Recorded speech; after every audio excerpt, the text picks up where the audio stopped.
I Oh, just I ruined it was Twitch. my fault. I created a feedback kind of deal. Hey, it was my fault.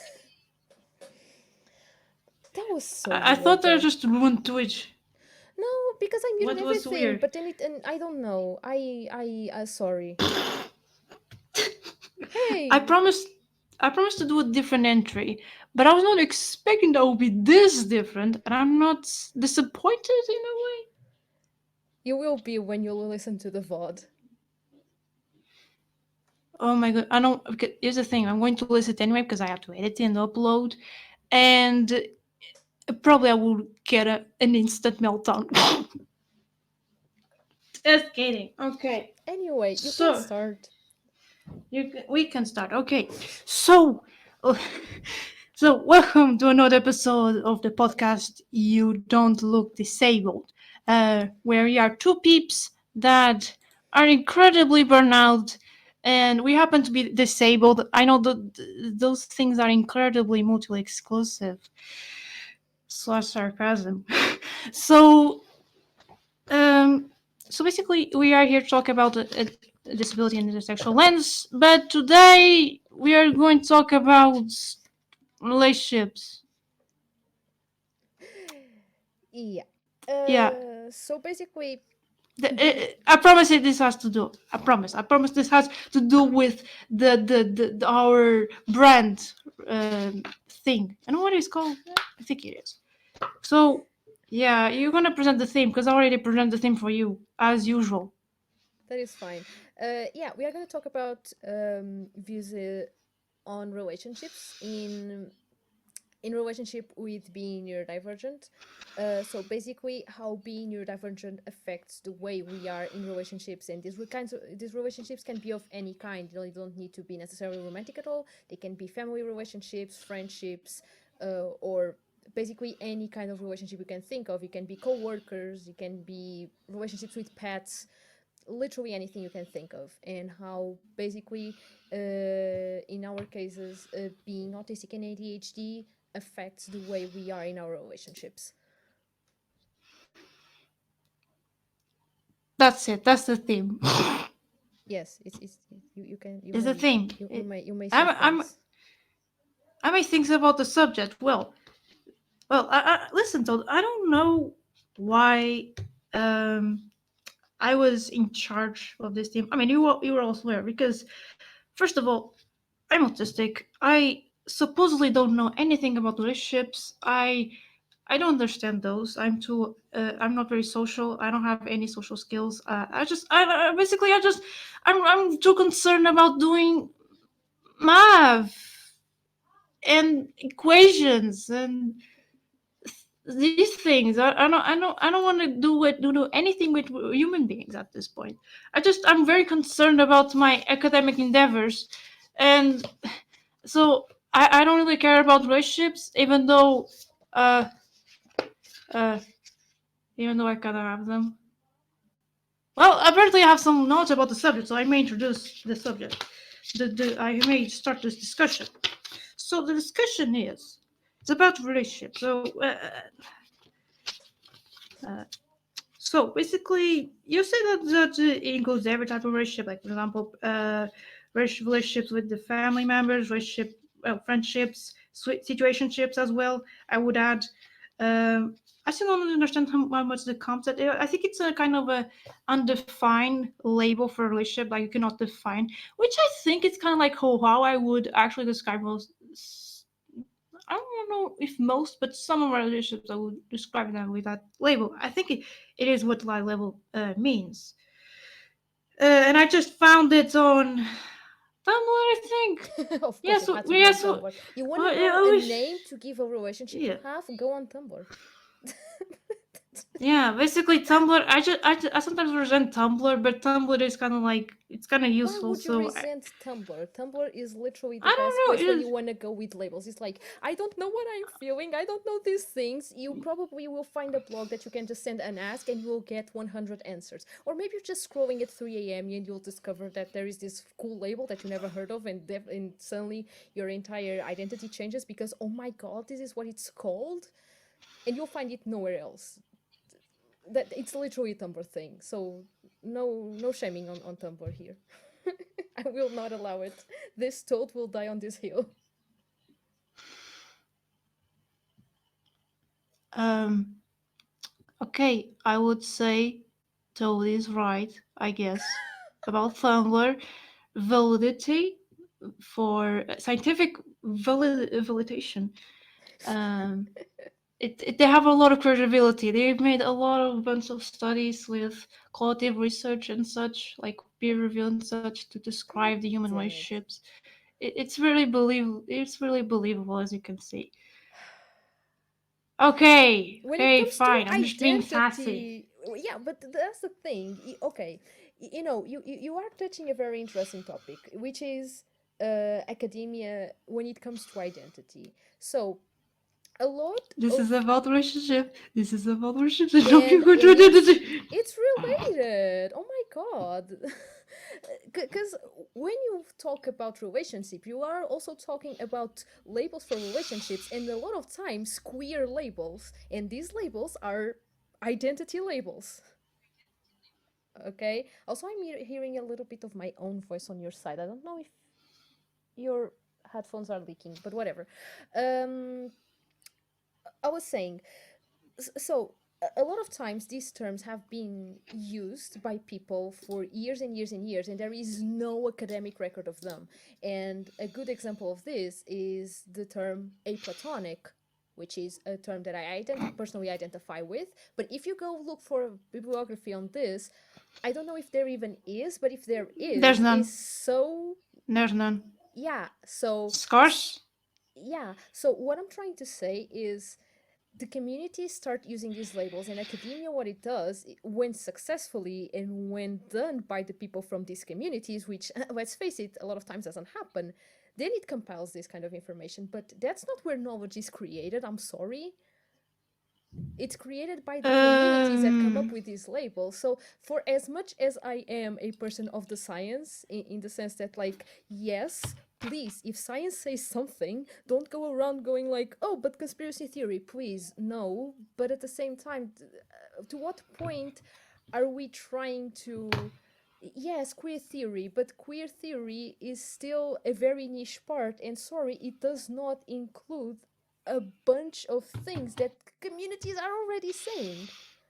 It's not there yet. So if you are gonna try to define your entire view on relationships on academic terms, it's gonna be very incomplete. Guys, it was a joke, but I would add that. Do you know how it actually was? How queer theory actually was done? I cannot find the right term. Like I how queer theory was existed. No. I read something about it very recently, but I must admit that it just got immediately erased from my brain. I read it on Tumblr, by the Else way. queer theory. Queer. I genuinely read it like this week on Tumblr. I just forgot what it said, but it did talk about the the the emerging of queer theory. I just forgot what I read. It had sources. It had Okay, so links.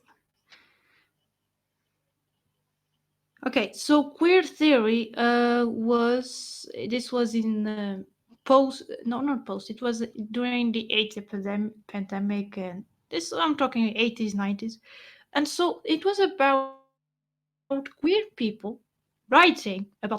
That's what Mm-hmm. queer theory was. And so it's not that different from going on Tumblr and just writing whatever the fuck you just feel like and give it a name. It was kind of like that for them. Example with the more probably with the more philosophical base. I mean, they wrote about a lot of It's not stuff just like philosophical, but about also, I politics. assume, scientific basis. It was a bit scientific base. Yes, that's what I mean. And so they talked about a lot about things like politics, economics, health, even time. They wrote Yes, about time. yes, yes, yes. I actually, that post I told you about did focus a lot on the perception of time and how time is completely perceived differently by queer Yeah. communities, especially trans communities, because of the whole Yeah. transitioning deal. Yeah, yeah, yeah. I You remember. lost time. See. Tumblr was helpful and it cited I your don't. I don't. parents. I was joking. Oh Like my I do god. understand. No, I will die on this hill defending Tumblr. I will But say I'm this not until you shitting hate me. Tumblr. No, I Oh, will say this and until I'm you not get shitting annoyed. Tumblr. But I know. but I'm giving you the. I But I'm know. giving you the reason. Like I'm not even. Oh my goodness. I'm just being annoying for the sake of it. Yeah. Yeah. You just got me in a good day, to be honest. But be annoying to me. Hell yes. Okay. So and they probably wrote about relationships, but I just Hmm. didn't read that much, so I don't care. I'm not. Do you think that actually I read stuff? No, I don't. I don't read stuff. Like, Spoiler uh, alert, they do read stuff. no, no, I don't. I don't. I didn't read about this shit about queer theory specifically. No, I didn't read. That's what I meant, actually. So, so it's kind of, to be honest, thing actually getting more serious. So this was like a soft introduction to the theme. I That was basically a tangent. I'm so sorry. No, it was me. I bonked the mic. No, you bonked the mic. Yes. Just give pets to the mic I, as well, I keep because bonking you mics. bonked I them. do it on my channel. I do it on this channel, and I'll keep bonking mics. Don't know. I cannot bonk mine because, well, it's it's set up in my table, so I cannot really bonk this thing. Oh, you'd be surprised about the creative ways I get of bonking my mic. Accidentally, but it's still very creative. I surprise myself every time. Anyway, you can proceed with the actual thing. Sorry. I'm just trying to formulate what I'm going to say still, because I barely like. Okay, listen. I did some preparation, which was none. But even if I did, it will be basically also none because I listen. I don't know what I'm going to say. Okay, but Okay, I so can say stuff if you want. I can help you. you could probably should proceed, and I will elaborate along your Okay, intervention. usually this Probably. is the other way around, guys. Usually I am the person that is like, uh, I am not sure what this theme is. So wow. Anyway, um, so basically, um, for me personally, in terms of being neurodivergent, I feel like it shaped my relationships since I am very very young, because I was terrible at making friends. And I eventually realized, I've Shocking. stated that I am a platonic, which also doesn't make in the process of making friends. And I want to clarify what, in my particular case, being a platonic means.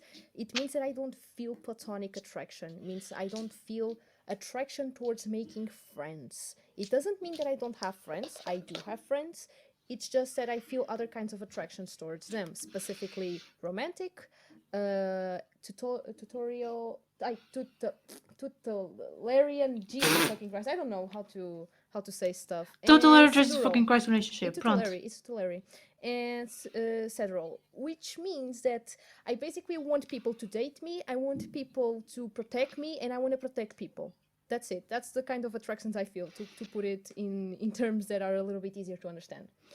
Um, and when I say I want to date people, it's more I feel attracted in that way. Doesn't mean that I actually want to date them, because a lot of times I kind of don't. It's just I feel attracted towards a person, and that's kind of how I make friends. It's usually I have a crush on someone, and it's like, nah, this is never gonna work, and I don't really wanna have a relationship with this person, but I still have a crush on this person, so that's how I make friends.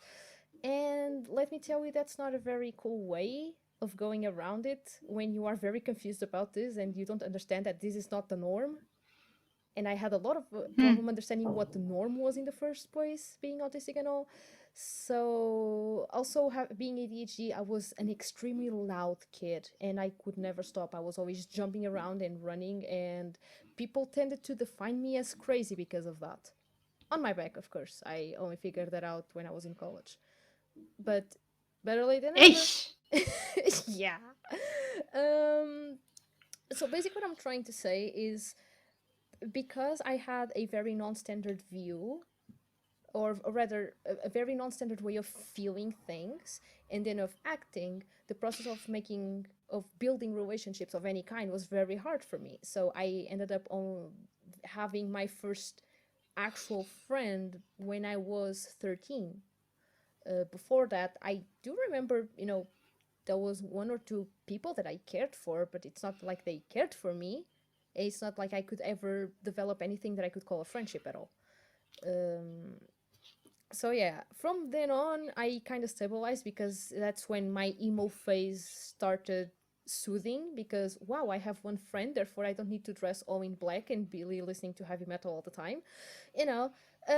So it was started to be a little bit easier to talk to people, but not really, just a tiny little bit easier. And from then on, things got better. But I do feel like being autistic and a lot of times gives me a completely different view on the world, and it becomes very hard to relate to the way other people are in relationships or in their life, and it becomes very hard to just empathize in a lot of ways. Not that I don't have empathy, I'm actually hyper empathetic, just their experiences are so different to mine that it gets hard to find a common ground to talk about those experiences and create bonds with someone else.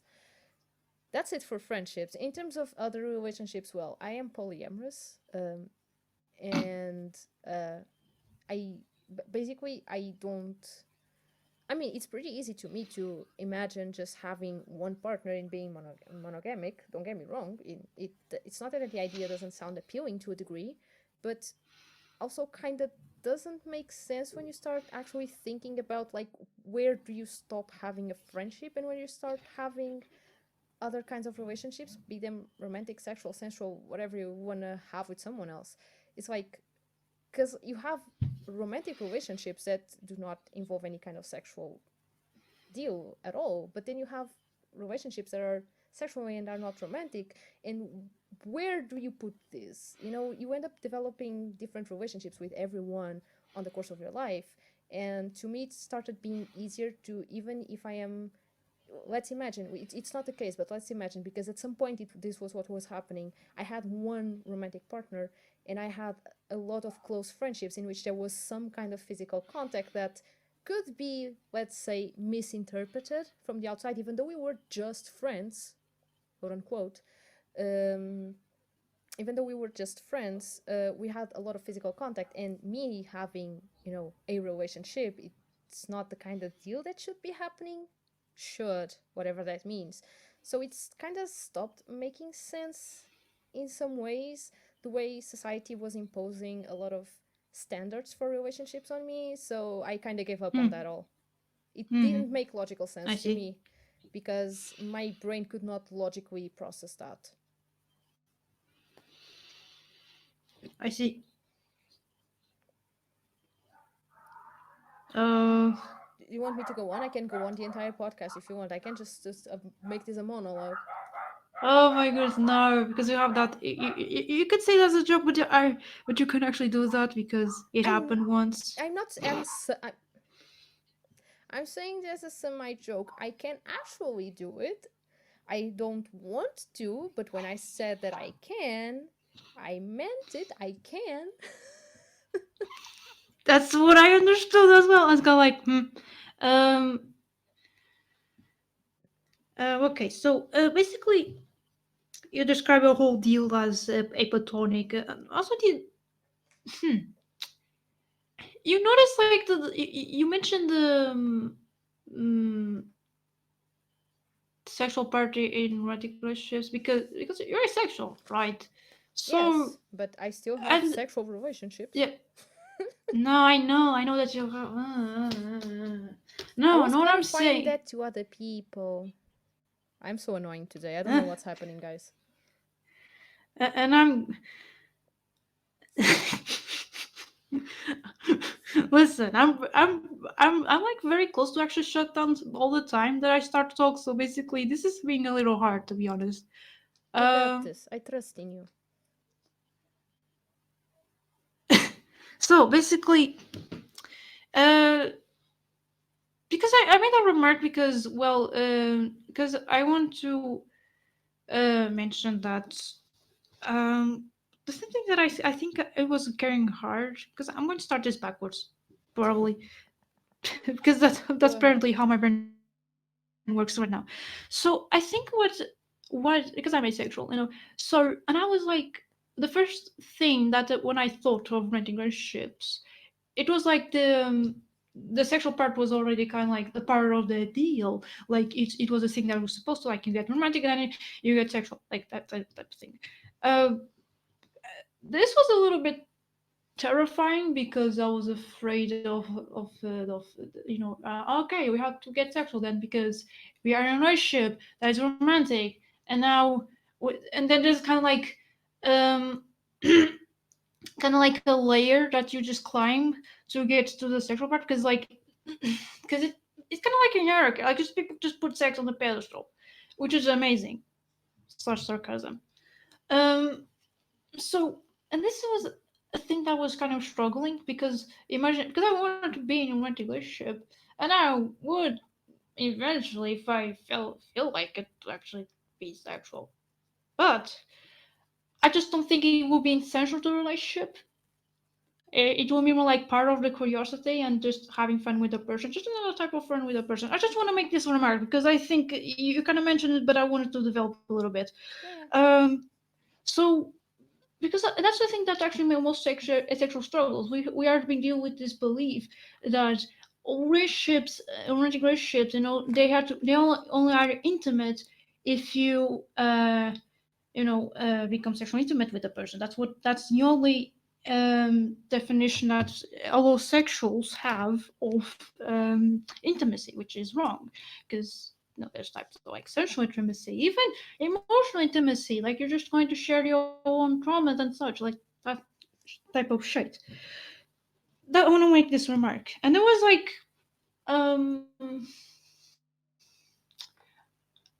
it was kind of like it took a while. It took a while to actually just construct that because it's just like it's everywhere. Like it's fucking media everywhere. Like yeah, that's the thing that I wanted to develop from what you said. So I mean, don't get being me asexual wrong. actually kind of shape. Like you could say. I just want to answer to your answer, I guess. Because like I am indeed in the asexual spectrum. I don't identify as full on asexual. I think I am probably like demisexual. Um, but it also took me a long time to separate the deal of just because it's romantic, it doesn't need to be sexual, and the other way around. And for me, it was a hard time understanding that I was in the ace spectrum. I only figured that out like a year ago at most. I don't think it has even been that long because no, it hasn't been that long because I I I see in sex a lot of sensual things. So like there's a lot of physical contact that I find comforting, not in any sexual way. It's like hugging or petting, just regular physical contact. And to me, because it felt intimate in that way, I it didn't click that what I was feeling was, for most of it, not sexual attraction or even wanting for sex at all. It was really just a craving for physical intimacy, like I would hug any friend, just a step further, you know, which is a very different mental space. It's a very different place to be. So to me, it took a lot of time to deconstruct that, exactly because there was some kind of overlap in the experiences, and some things got masked under the others. So I'm just saying that I I didn't have that experience of it terrifying me, even though I was completely clueless about anything related to sex, really. Uh, I guess it terrified me not knowing, and that was terrifying. But I guess because I always saw in it a kind of, I guess, just regular intimacy, it never really clicked that I kind of, a lot of times, didn't really want that thing. It wasn't really that I was looking for. you know. Hmm. Well, oh, I see. Because you just don't make that distinction. Like, it's kind of like legs, but I yeah, mean, it's there kind is of like a hug. distinction. There is But yeah, distinction yeah, but because I can get sexual and I can feel sexual attraction, just very rare no, I'm in talking comparison. about. Oh my goodness, I'm talking about doing sexual stuff and, for example, hugging. Whereas you see that it isn't that much difference. Is what you're saying, right? No, I'm saying that for me, Okay. yeah, that's where I was trying to correct you. There is difference, or there can be a difference. Just what I'm trying to say is, for me, things that are mm, normally considered sexual, to me they don't need to feel that way. They can, but a lot of times it will just be like a hug, yes, but it doesn't need to be like that. It's very depending on mood, on the person I'm with the, just if I am in pain or not, which tends to be yes, but hello chronic pain here. So it will depend on a bunch of stuff, really. Sometimes stuff that I don't really understand. I'm sorry. I'm trying to understand. The answer to that is sometimes yes and sometimes no. Sometimes it is a hug, sometimes it isn't a hug. And I can feel both But ways, just more frequently it will be like a hug, but not necessarily. ah, okay. To use your Hmm. analogy, I guess. Yeah, I see. Hope Um, that clarified it. for me, it just feels like a massage. I'm sorry. I'm slow today. That's okay. Okay. So, well, for me, it's a massage. Really, it's a good It's massage. funny Like that you say that because it's for a a for lot of free. people, it's funny that you say that because for a lot of people, a massage feels sexual. That can already be sexual. So For me, it isn't. I know, It's interesting. but For me, it isn't. for a But lot for of people, it is. Like for most people, probably it isn't. I'm assuming, but I know for a fact that some people will think it is or feel it that way. the, I mean, and I'm not even surprised because they even think that ASMR is sexual, which it isn't. Exactly. I mean, it can It's be, very sensual, I but would say. but Rimby, who are you to It say that can it be. is or isn't? Who are you to say that? That's a personal experience. That's the No, thing. as No, it is a personal experience. If for the person it is sexual, then it is sexual for them. It's a personal experience. hmm, I see. Because then we, because I think there's like a lot of like, I mean, yeah, no, I'm better not getting into that. I think, um, I'm not ready for this discussion. That is fair. Not because it's just I'm avoiding or something. It's just like No, I don't no, have the that's fair. energies for that. That's fair. So basically, I've touched the romantic and sexual relationship thing. Well, I'm also polyamorous. Probably almost for the same reason as told here. Um, I think it's also more comes also from the fact that, well, if I do have a sister and my mom, I know my mom has to. Jesus fucking Christ! I was going to almost misgender myself. Wow. My mom has two children. Two, yeah, that's the gender of the word Gotcha, gotcha, apparently. gotcha. Yeah, yeah. Um, um, she loves us both. I cannot precise if it's the same way. I'm guessing that it isn't, but that's not because she loves me more or loves my sister. That type of thing. It's more like it's just probably a different relationship. But still, if moms can actually share that attention, because that's all that what it's all about, uh, relationships, just like you have to do a lot of bunch of stuff to make the relationship work. I think, I guess, like all those things, like because it's the main problem with monogamy. It's like they probably would see like, oh, but I would not like to see the person giving like affection to another person, like just romantic affection to another person, giving attention to another person in a romantic way. I'm Like not the liking it. jealousy, which So also exists in it's polyamorous relationships, but there is. Don't get me wrong, there is. But okay. jealousy is even more established in monogamy because and jealousy exists in polyamorous relationship because I'm guessing really because it's still conditioned. It's still you know it's the condition. You have Oh yeah, you yeah, want to yeah, give yeah, it. yeah. Like my Okay, monogamic brain sometimes goes like, oh, but why is this person getting more attention than me? And I'm like, brain, brain, hello, okay, hello. because it's this condition. So, but why when it comes to because in the thing there's also sibling rivalry. That's the thing. I never felt that much jealous when my mom just gave more love to my sister than me. Not Hmm. just more love. It's just that you happen to she gave me more attention to my sister. My feel sister feels the opposite. Like she felt a little jealous when I would receive attention instead of her. So with that in mind, where's the Clearly, you're the difference? favorite, Rimby. That's what that means. I'm joking. I'm joking. Um,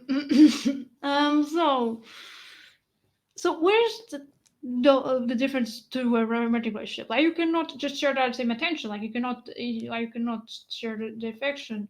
Also, there's a lot of like all the things that I'm had to work in relationship, not just love and attention. Like there's emotional labor, that's the other thing. But what I mean is that I'm addressing the main problem with monogamy, like at least one of the main problems with monogamy. Which Monogamy. mo- Sorry, this is messed with my brain. no Sorry. no no yeah, monogamy. How do you Monogamy. pronounce it? The stress Monogamy? syllable, Okay. yeah, the stress syllable is no monogamy. How is the correct pronunciation? Because monogamy. Monogamy. Monogamy.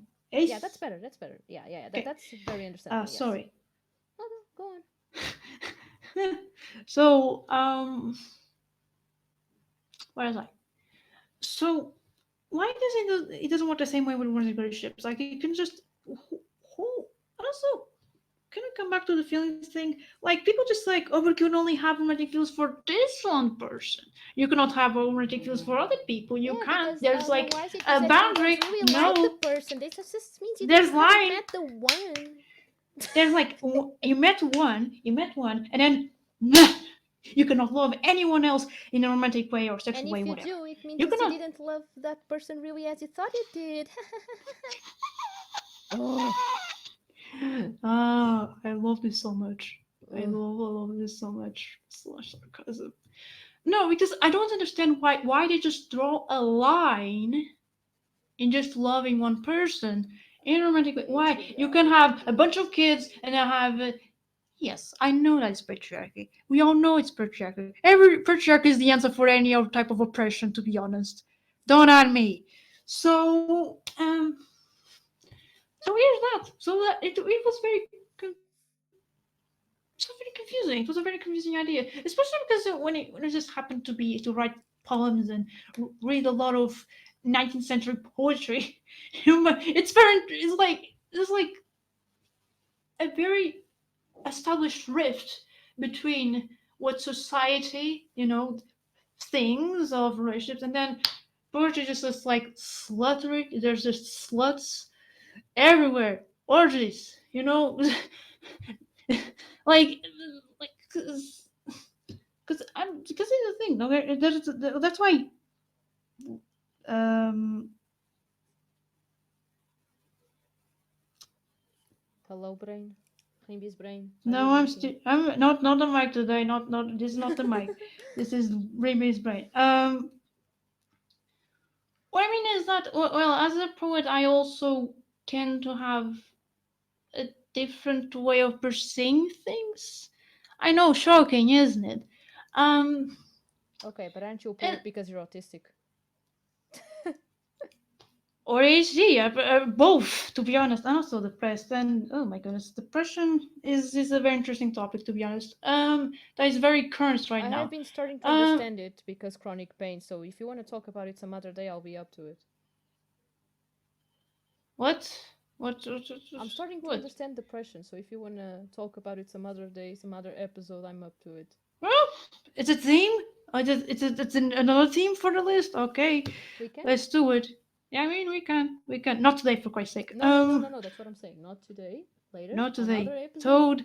Toad, they are understanding depression finally. It's a good thing, I know. It isn't. They don't. It isn't a good I thing. know. I know it isn't. I was being sarcastic. I'm too autistic for your sarcasm. And I'm too depressed to not be sarcastic. Oh wow. Um. So, um, where was I? Hmm. Because the thing, poets were sluts, basically, and I'm kind of a slut. Yeah, that's it. That's the point. What? That's the entire point. Uh, And also, the term of slut is very interesting, to be honest, because I'm using this as a kind of appropriate, but because it's also used in a pejorative way, like, oh, those decadents, oh, those people that just relate to more than one person romantically and sexually, that type of thing. It's very interesting, to be honest. But coming back to the theme of actual relationships, not analysis of the life dealings of old deceased poets. Um, Even though it's a very interesting theme that I'm very ready to talk about. Um, and also, I think that's it. I think no, there's more. Um, so about physical intimacy, like, because I feel like I will be so deprived because I'm really kind of a touch starved person, to be honest. So I kind of appreciate having this type of mindset because otherwise I will be kind of like my life like something like this spice, just the spice being intimate with other people that I love, obviously. Um, and that's the thing that I would like to add. Second thing, actually, I kind of hate how the customs of monogamic. I think I got it right. Monogamic relationships, because for example, you have this thing because you're talking about how disabled perceives the relationship, so I'm going to talk about anyway, and I'm going to criticize the Specifically customs neurodivergent of neurotypicals. because being physically disabled in terms Yeah, yeah, of views on sorry. relationships is incredibly different. And I'm not touching that because I did not grow up physically disabled.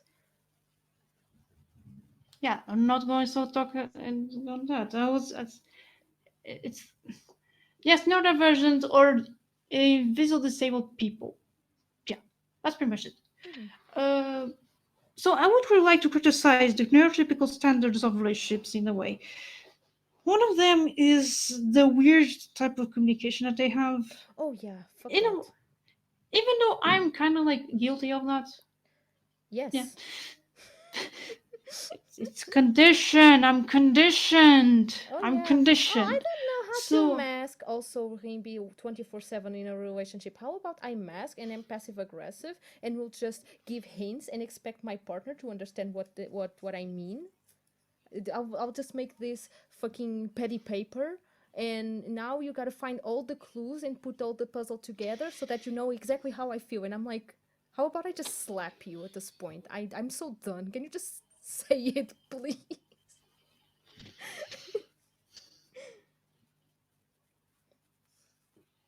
I don't deserve this call out, to be honest. You do.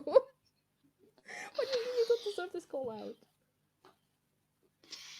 Okay, I do, but kind of wrong time, wrong place. Okay, I'm sorry. No, I mean, I'm not saying like, no, I'm not like that. No, I'm just like, oh, sorry. Toad, why so aggressive? No, it's not even aggressive. It's just like, I'm dealing with demons. So that's what I meant by aggressive, I guess. What do you mean, by aggressive? Me No, no, no, or no, no, no, no. Me. Why me so aggressive on my I don't know calling because you what you out? said kind. because I've been no, because it's interesting that you brought that up because I'm also being considered a lot of things, and that probably was one of them related. So I mean, yeah, Unrelated? no, Ah, related, okay. Yeah, yeah, yeah, yeah, yeah, yeah. related. Yeah, because I was in a way complimenting what you were saying, of like, although I'm guilty of that, and I'm like, yeah, and describing how. That's what my brain did. Yeah, Welcome to yeah, ADHD. yeah. And I was just like, yeah, pretty much that piece of shit, just uh, uh okay, so yeah, so basically being guilty of that, I might understand why you have this type of communication. Well, at least for me, it kind of comes from a place of vulnerability. I think it is. Okay, but you use it Bec- as a defense mechanism. And I'm not saying that neurotypicals don't, but it sometimes feels like they are not aware of it in the way you are. Because even though you do it, you are aware. And you know you really shouldn't a lot of times. But with them, it just feels like it's just how you talk. See what I mean? that's why it's even more. I feel more dumb even more. Like I realize that I'm doing it, and then I Mm-hmm. just cannot stop doing it. It just becomes like a downward spiral at this point, It's a kind of masking in a way. It is. It is kind of like because it mimics neurotypical behavior because they're so afraid of showing their own emotions, Mm-hmm. so It's they a don't. defense. It's a defense, and you are, Yeah. because masking doesn't need to be aware. That's the thing. You will copy these social things, regardless of how harmful they are or not, and how much they tire you or not, in order to protect yourself and in order to blend in terms of communication. Isn't Yeah. that what you're doing, really? I'm trying to process. Uh. Um. Please, you can repeat. Sorry, I just. Sorry, I was asking if what you're doing isn't, in a way, mimicking Hmm. ways of communicating in order to kind of blend in the ways that you Oh yeah. show affection and Oh in the yeah. ways you Yeah. Yeah. Yeah. show Yeah. Yeah. Yeah. yourself Yeah. in a Yeah. Listen. relationship. Yes. Oh yeah. There's like an history of me already trying to do everything to blend in. So yeah, it would not be out of the place to assume that. Welcome Um, to masking then.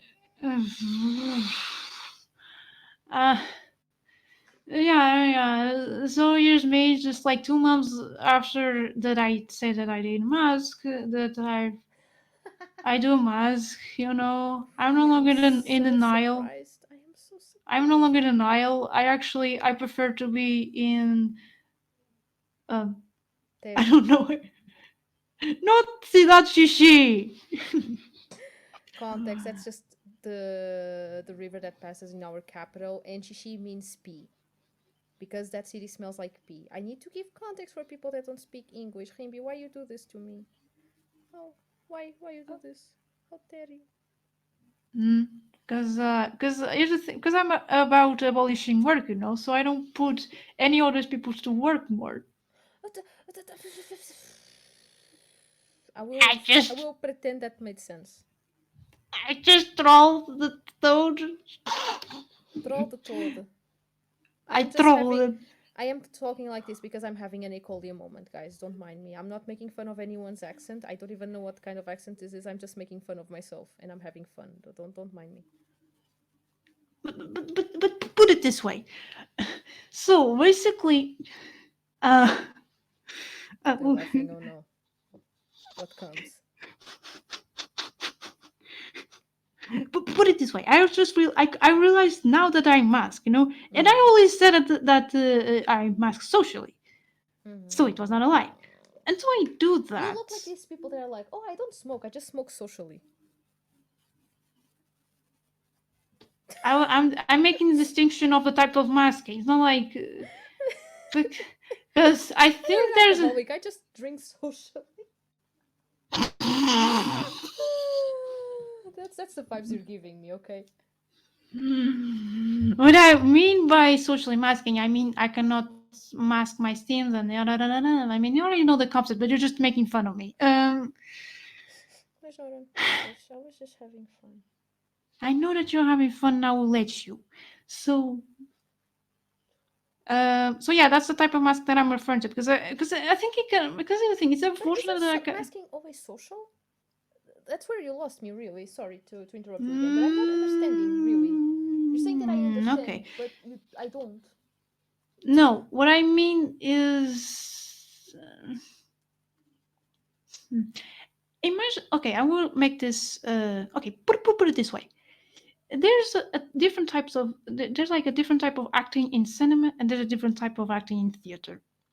When you're acting cinema, you know the camera is more focused on your emotions and how you express the facial expressions. You have to say the lines, but also have the facial expression thing. You kind of have to act more as your character, like physically, like for example, all the postural, corporal mannerisms, Hmm. because the camera like is giving you everything, but you don't have to memorize the lines. Like, I mean, you have to memorize, but there's Yeah, a yeah, I know what you couple mean of in that takes. sense. Yes.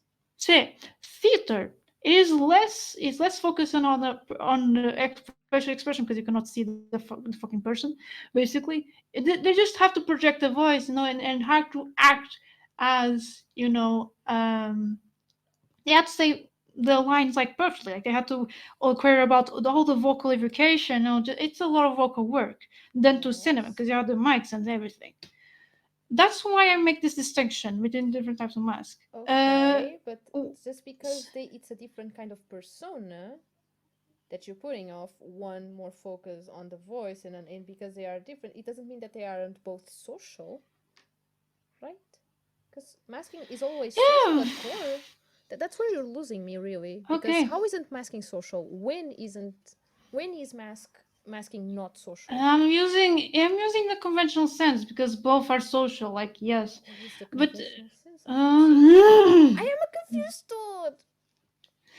what I mean, social is kind of like it's more about the roles. It's more like how the person I just become. It's all about acquiring even a person like you just said, and what I mean by as not social, it's more like you just respect all these themes, all the even though I see that this type of categorization is not even helpful because there's like a lot of nuances and both kind of overlap to each other.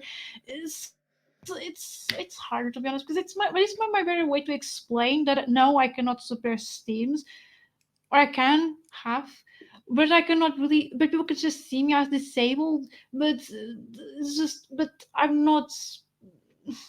For example, I don't really feel dumb, but I don't. Um, Lucky, it's I do just a feel very dumb a nuanced. lot. That's why. No, I cannot. When I'm asking, I cannot feel dumb. Really, I very just like, and also I acquire a very style of conversation that is kind of neurotypical. That's what I mean by a social. It's kind of like you require a persona. It's a more require a role, and but I can still That appear doesn't. as this. For Christ, yes. Sorry, it's just because I'm I will just kind of give up because I know we are lost in semantics and I will not be able to get out of the social thing, and I guess that's my problem. But I will my brain will just Mm, get locked in there and not be able to get your point right now. I know what my brain is doing and there's no point in physiology. arguing with it. Mm, okay. No, but it was kind of useful because even though this long explanation, because there's nuances in masking, and I was trying to categorize a little bit to explain that some autistics might not suppress as much their themes or such, but they actually can acquire such a persona. I don't know what I'm going to say. Like It's just because masking is for me not all of a those black and overlap. white. Yeah, Yeah. but for me all of those overlap and I can't really understand the distinction, and for me all of Mm. them are But social for me, it's in but all for me, you senses of have the to make a word. distinction because That's fair. That's fair. I I, have to I make. can't understand at least right now. I mean, for me, currently it makes more sense because well, I lived through it. So yeah, probably for you. It's more like I don't understand this very cognitively because I can mask pretty decently and pass as neurotypical, and I just don't have the experience of. or at least not that much the experience of. I'm assuming that's this point, and I'm afraid of invalidate you That's the by thing. I have accident. so much experience with But at least, masking and different kinds of masking. Like, I just am not being able to see that perspective, I guess. I don't know, dude. It's weird. no, but I don't know. I cannot also explain to you because it's It's just very specific. fine. It well, but this was a long tangent. Because I didn't was not finished with my division for a second. I don't even So remember what we were talking about. yeah, me neither. So I was okay. I saw the criticism of the customs of neurotypicals. Now we approach the communication how they are not straightforward at communicating, and but that comes from a place of vulnerability, you know. Mm-hmm. But like you said, like they are not aware of it, and they kind of like, but you're supposed to understand. You're supposed to read the lines. What the fuck you're talking about? And that's, I mean, it's bad. It is bad, and I was also been there. Not also. But, Makes you a target for being gaslit because, like, if you mm, are supposed to understand something and the person knows that you mm, don't, they can just make up their own reality and tell you that that's what's happening, and you are just like, okay, I guess I don't really understand no, oh relationships, and that's on no, me. been there. Also been there. Yeah,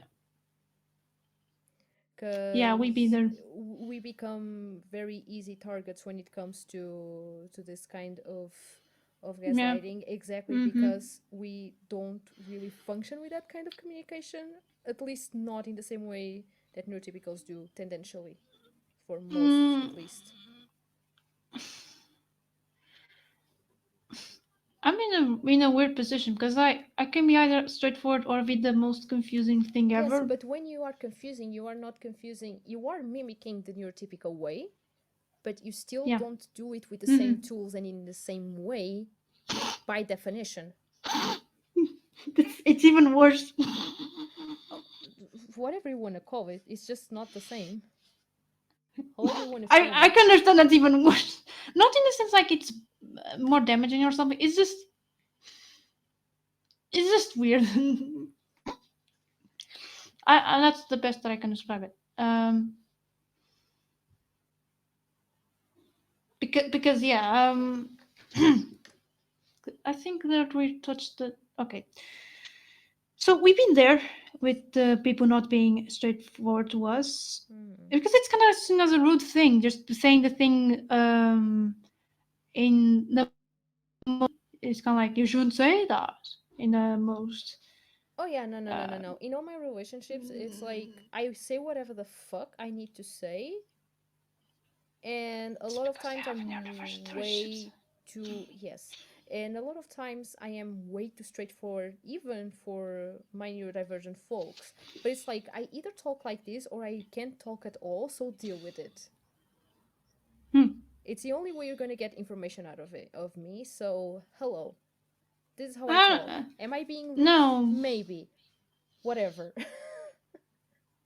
I sometimes feel extremely dumb by the fact that and I can notice that there's like holes. There's topics that I cannot really talk as About? much as I want. Huh. That is slightly different from situation mutism. I It's kind of mean, like, and I cannot really talk, and I was kind of like, oh, I'm going to say it. okay, do you get non-verbal about it or do you get mind fog or both? Hmm. um, no verbal. I mean, because that happens to me as well. But no, but even That was through the first. text, how can you fucking explain being non verbal by text?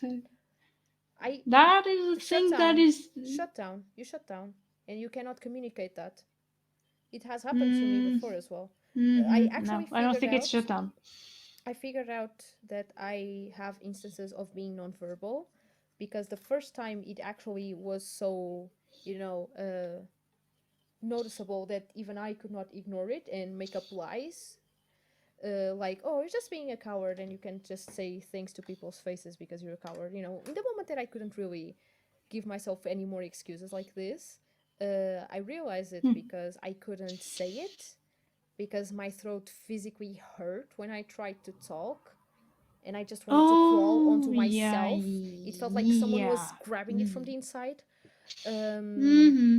Mm-hmm. There's the and situation with this situation thing. and Mm-hmm. when I tried to grab my phone to use an app to tap to type on it and Mm-hmm. talk with the person, I just immediately shut down and I couldn't move my hands to even grab the phone.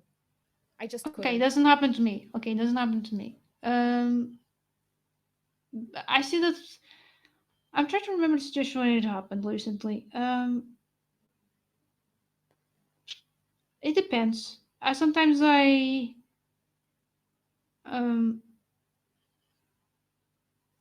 I was like the thought of saying to that to the person just goes like always like rumination type of thing. I just goes loop and say should they say this and this? I should say this. I should they say this all the time, and I cannot say this. And I try to say in a most direct way so I can trick my brain into saying it. And that is absolute shithole, but it's a thing that I cannot help it because really my brain is just. Uh. And so I, you can notice that my voice is a little muffled. It's extremely muffled, by the way. And I was just like saying this, like, I think that this thing should happen um, anytime soon as the person wants, type of thing. I don't say this thing directly, and just so true. And many people experience this, just me being extremely, just like not giving clues or just be saying the thing in the most indirect way possible. And for me, it actually comes with this, and then afterwards it even comes from a shame because I feel like I'm being childish Mm, or really coward. I don't know, or just emotionally. I don't know. Doesn't I don't get really good sensation about doing this. Like I just feel like I'm not. I just give them like I thought that I'm being dumb. Basically, that's what happens, and and I feel ashamed of it. And I was kind of like. Um, but I don't know how to actually be so straightforward because really my brain just saying all the time that I should not say it, I cannot say it, that you should avoid it. it's But called I had to trauma. say, yeah, that's pretty much it. Because Because you have bad experiences of being direct and people shaming you because of that. And also, you have bad experiences about not being able to say things and people shaming you. So, no matter what you do or don't, you get a traumatic reaction out of it. hmm, everything is a trauma response. Yeah, that's basically what I said. Hmm. No matter what you do, it's trauma. That's kind of I kind of disagree with that, but In this not particular everything. context, I Okay, in was this not. particular case, Yeah, yeah, yeah, yeah. No, I yeah. was not generalizing. I was specifically talking about In this the particular, reactions you get yes, for being I able to don't know, speak but it or kind of, not.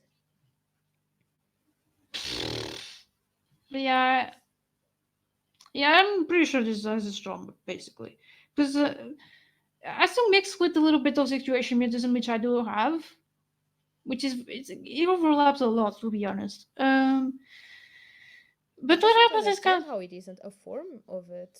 Because like, how it does it feel kind of different? is though. It Yeah, kind of is. isn't it? It kind of is, to be honest. But it's a different context, you know. Yeah, but I guess because you were saying, oh, it overlaps, and I'm like, okay, but if it overlaps, it's not the same thing. How isn't it the same thing? Mm, what? Because Apart probably from the I have context. different. Because I have different situations when I have situation mutism. When it's like I don't know because it used to be called selective mutism, and people just like on only on this particular context it happen you can go nonverbal, which I kind of disagree because it's actually No, different no, no. contexts that are entirely different. I'm talking about how the medical community describes it. I'm Mm-hmm. criticizing that. So like Yeah. of course I have a different definition of that. Um, and I'm also when I say the overlaps, it's kind of like because I also have a very established, very old situation type of mutism, and I sometimes get confused. But then I realize that probably I have different types of like not different types, just different contexts when I have situation mutism, which situation mutism is very interesting to talk about in relationships, and I'm going to be very glad to talk about it. Um, Mm-hmm. because sometimes it maybe I mean it also overlaps with like emotionally vulnerable, fear of being emotionally vulnerable to the person. Kind of overlaps because I can Mm-hmm. go no verbal about it. So Mm-hmm. Definitely. yeah. So and people might, and if we're in a neurotypical context, people might understand that as me being probably emotionally distant. I think. Hmm. I don't know. I'm not being that much in a typical relationship, I'm trying to guess, I or just don't not know. caring. For me, you always seem very there. Like Hmm? no matter what you're doing or saying, I never feel like you are not there or not engaged. That is a thing that I've never felt near you at all. No Hmm. matter what the conversation is, no matter if you literally do not care for the topic, never felt that. Hmm. I'm trying. Okay. So basically, you're saying that you never felt that I was um, Distant. distant. Okay, that's the word. When in the conversation with you, that's Mm-hmm. it. Yeah, yeah. No matter the topic, even if That's like, it. yeah, yeah. That's what I was saying. I mean, I'm not. I kind of I mean, I disagree with never that have. view. I was not. No, because I'm seeing my. I'm trying to see in the neurotypical lens, not in. Yeah, but I'm trying to see it. Okay, I can see it in a neurotypical lens. It's just like Mhm. because like I sometimes feel it with people that care, like I know rationally that they do, and I sometimes have to stop myself and go like, like people don't have to have the same way of presenting care and attention. But with you, I never had to do that exercise. That's what I'm trying to say. Hmm. Uh, there's a verse uh, that was written by Miguel Torga, which is I'm going to translate. Don't worry. Mm-hmm. É por dentro que eu gosto que aconteça à minha vida. It is inside of my life. Uh, oh my gosh, it's getting a little hard to translate this because it's a different grammatical order. It's You got this. You can translate from you Portuguese cannot to translate for English. me. Okay, okay. It is inside that I like that life happens. I think it's all something like That that. It's what? Sorry. better phrasing. I mm, you oblige me to repeat this again. Okay. Yes, because you muffled the last word, so I couldn't understand shite.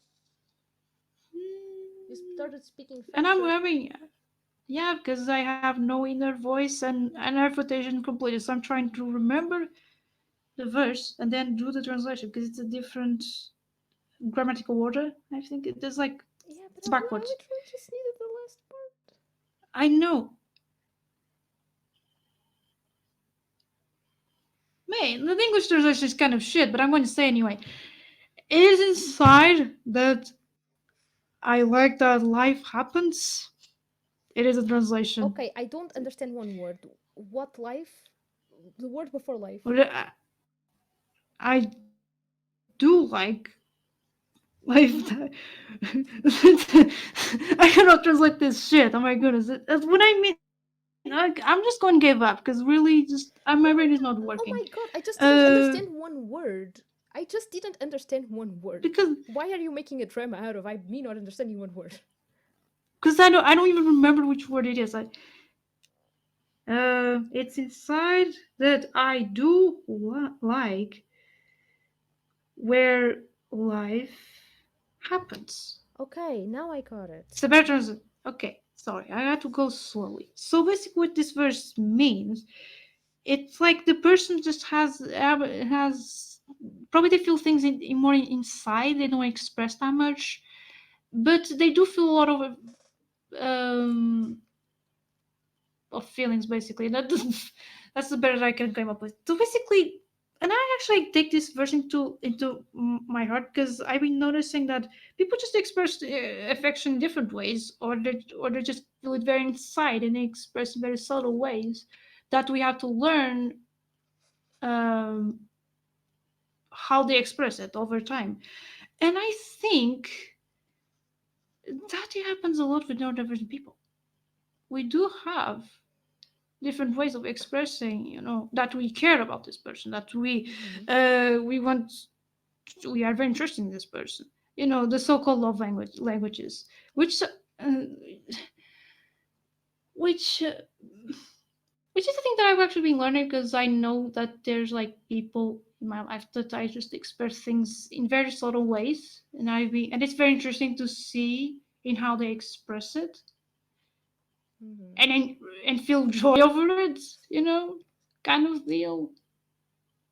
Which that is because if you're talking about neurotypicals, probably they're because it also reminds me of Pride and Prejudice. Pride and Prejudice, like the guy Mm-hmm. just they love the gal so much. Like Mr. Darcy just loves Jane, not Elizabeth. Sorry, it's Elizabeth Bennet so much, but Elizabeth doesn't notice how much he loves, because he's just very autistic, and he's very awkward. He has a little trouble to express affection, but he does express affection in very subtle ways. And then and then she spends the whole movie very completely close about it, just actually finding a very disgusting human being and very distant. And then there's the final, and then she goes like, "Oh, it does like me." It's Oh very interesting. wow, so surprising. And God. it's so surprising, That's what I think, all about how you express yourself. Mm-hmm. And that's the thing that neurotypicals kind of miss it. At least when it comes to neurodivergent neurotypical relationships, which are kind of like, for me it's kind of hell, to be honest. Like, imagine Not just gonna lie, I cannot personally relate to neurotypicals, like in terms of a yeah, more meaningful relationship. Like I can be friends with I neurotypical can, people, I can be yeah, co-workers, I can deal with them, I can care for yeah. them. Like it's not like, when I say deal is like, I don't hate them, or I don't, um I guess discriminating is not the right word, but it's not that I do that, it's that in the You feel end, spite. I don't. No, I don't think I do. Because, like, in the end, what ends up happening is that I look around myself and the people that are in my life are neurodivergent. It's not that I choose them.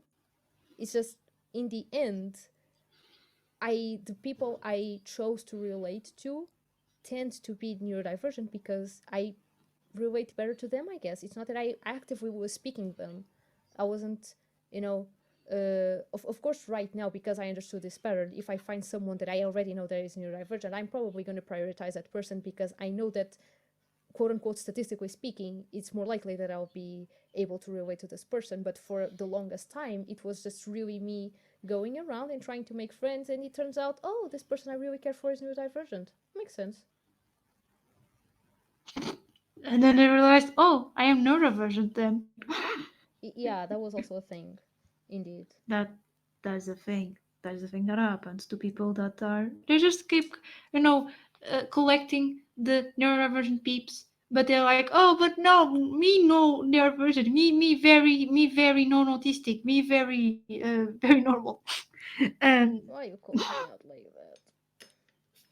because you did it with me earlier, so you deserve it. It's fair.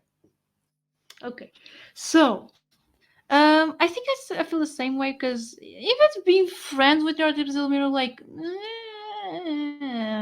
okay, fine, if they are decent. If they are this. Yeah, but if being with romantic relationships with neurotypicals, I mean, it feels like I'm going to cross the fucking Rubicon, to be honest. And being drowned because the bridge just fell. Uh, This is oh dramatic my as goodness, I'm going. fuck.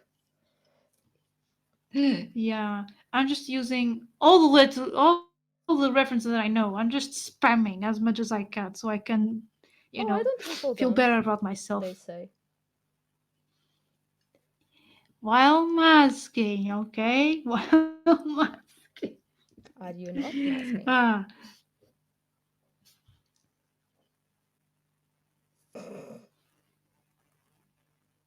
I broke Rimby. no, I'm not masking. If you say so.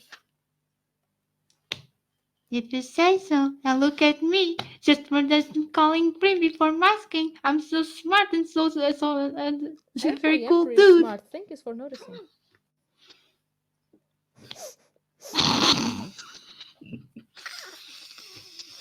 Ah, you hate me so much sometimes. No, I just feel like, I mean, you're not wrong, but to be honest, I didn't need to be Can so you guys smart. stop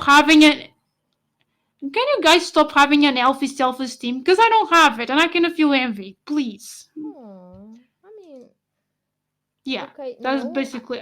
I will not stop having it because you envy it, because that would be very I'm rude. just using AJ. And yes, I'm saying no, it's a half shit post because I do feel um kind of envy when people are having a self but not like in the malicious way. Like, no, I don't have to. I don't want to have this. Well, how dare this person being having a self esteem? It's kind of like I kind of want that, but I don't have because I am beyond. I am beyond prepared to be honest. Sheesh. Yeah. What do you mean? That's no. It doesn't. It doesn't. What? What do It you mean doesn't. beyond repair? What the fuck, dude? No. No, because I just feel like at least of now, I just don't feel like I don't have enough self-esteem. So it's kind of like I feel like I should have it, but I don't, and it's kind of like I feel like I should be able to have it type of It's deal. cutting a little bit. Sorry. Um, I couldn't hear some things because it was cutting a little bit. sorry. What I mean is it's difficult as of now to build a very healthy self-esteem because, well, circuses I am right now as well. They are kind of like pushing me to the other side, and also it's very hard when it comes to years of trauma. You know. So, but I'm extremely appreciative of peeps that are really they have a very I mean strong, I would say, self-esteem, at least a healthy self-image of themselves. I mean, it's kind of like an act of defiance, to be honest. So I do admire that. What I feel when I say that I feel envy is more like I wish that I could have it, but I don't, and it's agonizing, to be honest. Yeah, it's agonizing to have this, not you guys having it. I hope I made things clear. You did. I'm more like the only reason why I commented on it was because you were very explicit in your quote unquote hatred, which wasn't hatred, but bear with me, or with my Hmm. way of putting it. Hatred, hatred to what? Sorry. Hatred to. Towards, Hmm? I Sorry. guess, my self esteem, or to the fact that I No. have it. Once again, it's not the best word. Bear with me. I know. No. I know what you mean. Resent? Hmm. No, it's not even that. I mean, yeah, sometimes probably my darkest moments probably say like, "Oh, there, these people just have a better self-esteem than me." But it comes like kind of sarcastic, kind of like sardonic, to be honest, but also the darkest side of my envy, probably. But it's not very recurrent, to be honest. Yeah, But but it has that's kind of what I happened. meant. Yeah, but it does happen. I will not deny, but it's very rare. And it kind of didn't happen. And it didn't happen right now. So, I mean, because yes, there's. But yeah, there's that. I said what I want to say because at least on this topic, I think I made things clear. Yeah. Yeah, I just got lost because you decide to finish a topic and go like, yes, this is put in the drawer, and I'm like, wait, am I supposed to say something about it?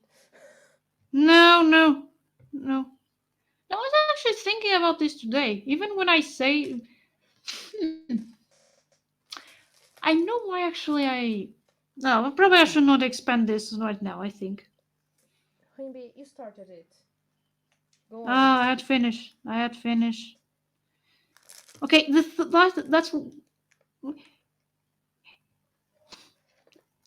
like if I do recognize my characteristics, they will not serve me in a work environment. So there, I did it. Like Now, even if I was positive about my best. I didn't understand the shit you said. No, what? Oh, sorry, because I spoke fast. Yeah, you spoke fast, and Y- I was like, wait, what? What I say, like, even when I do when I actually have a rare moment of not even self love, self compassion. No, not even self compassion. Like, just be acknowledging what I have, basically. Mm. Even then, I somehow make it to like, oh, I am extremely smart and I'm very knowledgeable of many things, but that will not save me from the depth and the tentacles of the dark thing that is capitalism, because they are not profitable. So, because you're not a good worker if you're extremely smart. You are only a good worker if you are both one of those things. You're extremely dumb and you just follow orders, whatever the bosses tell you, or you're just extremely um and you also have to be born in a rich family, or you're actually extremely like you follow the system kind of like. So even so, I guess that I also my restraining being and having self love is also kind of related to capitalism. Yeah, there I did it. I did the connection to capitalism thing here. It's mandatory because that's what I think. Like, I may be smart, but that will not save me from employment type of deal. And that's just a very cruel thing to say to yourself, to be honest. But you know, I also kind of have people that actually kind of said that in a very implicit way, so I'm not very, even very surprised that this thing actually came up in my brain, type of deal. But that's Oh, but actually one of the causes why it's restraining me from doing self love, because I couldn't feel guilty from doing it. I'm Yeah, doing what? doing some self love to myself, acknowledging what I am in Why? a positive way. Wait, I. Okay. Oh, my brain. Sorry, I spoke very fast and yeah, Rimby, please. I also have mind fog. Um, no, I guess I'm. Fuck. Wow, I had the yeah. sentence in my brain and everything just went away. It's Uh, fine because just I actually feel less guilty when I say it, because like, oh, I'm not the only. Okay, I'm not the stupid one that sometimes just says bullshit because they have mind fuck. I mean, what the fuck I'm saying right now? Yeah, sorry. I don't understand how you. Please, please. I don't understand how you not being able to, or thinking that you are not. Why are you laughing? I can't focus. I don't understand why you not being a good worker, whatever the fuck that means, uh, ties. Maybe I can't. How that ties into self love, because I mean, I can understand if literally all your sense of self worth is in being able to work, which very bad place to be at. Because if it isn't that, then it doesn't make sense to me. Neoliberalism. Your self worth is based on your ability to produce. Makes sense. Okay, but okay, put it this way: being able to produce and being able to work are two different things. Nope. Yes, No, they aren't. they are. Depends. It depends. Depends. I sometimes feel Hmm. terrible because I am not producing anything, but I am not working in the sense that it's not coercive work. I feel bad because I am not doing any of the things that I like to do that are productive in the Mm. sense that I'm producing something, but they are not marketable. They are not able to be capitalized in any way. And I can understand putting a sense of self worth in what you do, but not in doing things that can necessarily be capitalized, because you can do a lot of productive things that cannot. They capitalize, but and I do, and that's the thing. I kind of feel guilty for doing those. Like, yeah, that's the thing. But why? But why? Be- Mate, please. um. Okay, it's a hard minute right now. Okay.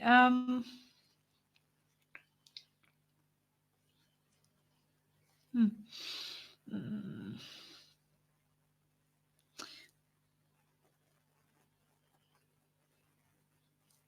Oh no, this is getting too much.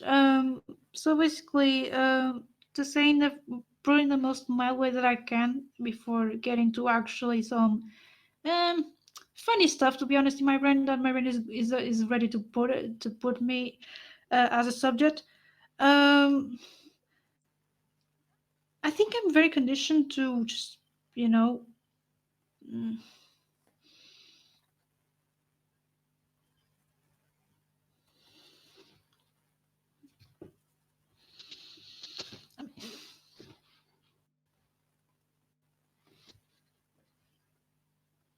I'm sorry, I'm in my phone right now as well. Um, hmm.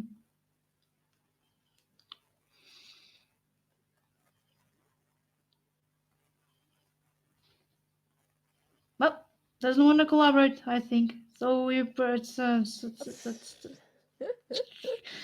I was waiting for your brain. I was just patiently doing my thing and waiting for your brain to want to brain. But apparently, brain does not want a brain. As usual. Uh, but yeah, that's that. I think I'm now in a situation mutism thing. Now I'm realizing it. Okay, so I think I'm not. I better not say it. Okay, the amount of times that in today's episode you said, "Okay, I just better not say it," is absolutely insane. You should make a little clipping of all of those moments and just do a compilation. Episode 10, things Rimby should not say. I don't think I should Yeah, say this. I don't think I should say this. I don't think I should say this. And you know what? Maybe I shouldn't say this. That will be the compilation. tell me. Yeah, and it should be a counter. Like every time that I say like I shouldn't say this. This is not. I And should it's make a like counter, yeah. yeah, we should make a counter, and then people just and it becomes a meme. Yay! And before it was the Nile thing, and now it's the I should not say this. Rainby situation mutism the copulation. It's gonna God. it's a good idea I to mean, be okay, honest. but okay, a genuine question. Is it because you can't say it, like you start going nonverbal when you try to say it, or because you are just like, nah, maybe this is not the right time to be saying this? First one, Oh, very much the beautiful. first one. Yeah. Beautiful. You just can't say it. Wow. Mm. Today's fun. What a beautiful day today is. We wake I'm so up, we sorry. start talking about views on relationships, and we go nonverbal. Mm. Isn't it a beautiful day? Ah, They're being ableist. They're like, what a no, you're not marvelous time to be good. alive. How was it being able? It's like you're gonna say, "Oh no, you're going over. This peep is going over verbal." I could not believe it. Like, I it's a am a joke. cry. I am a cry. I am a cry. Yes. Yes. Uh, well, I do gotta going back. I gotta Yeah. love how our approaches to this topic were completely different in the sense that I started going like, okay, so this is my CV on relationships. Hello, and you were like, so this is what being asexual is.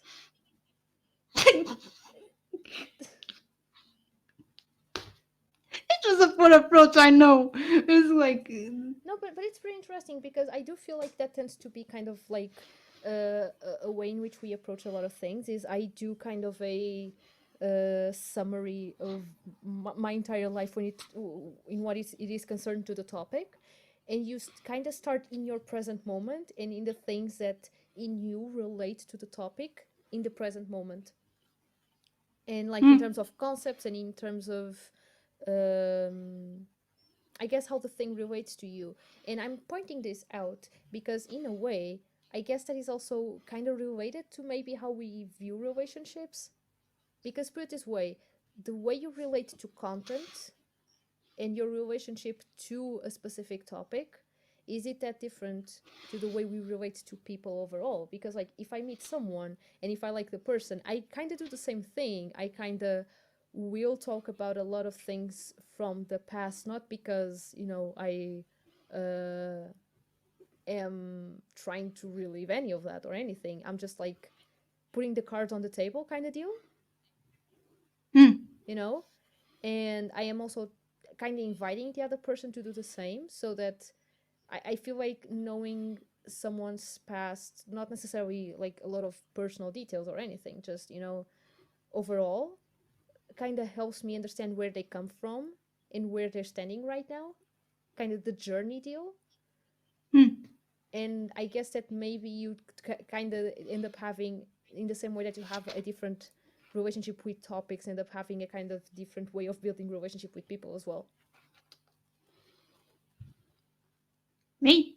Yes, With with the way that you go around topics, if it has some mimicking in the way that you go around people. mimic?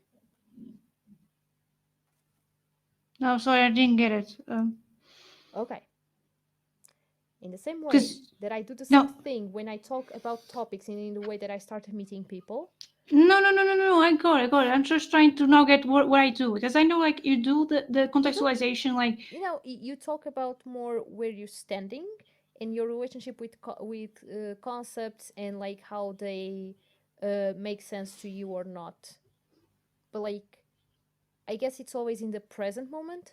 It's always about because I have the. poor memory. That's. Basically, I don't think that's it, Rimby. You give yourself too little credit on that.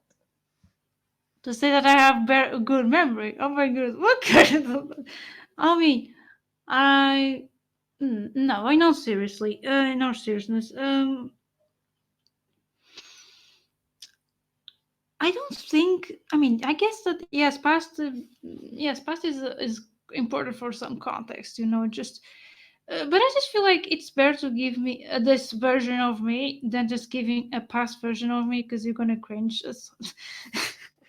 See, that's the thing. If I don't give past me to other people, they will cringe eventually. So they might as well just cringe in the beginning. If they want to run, they run.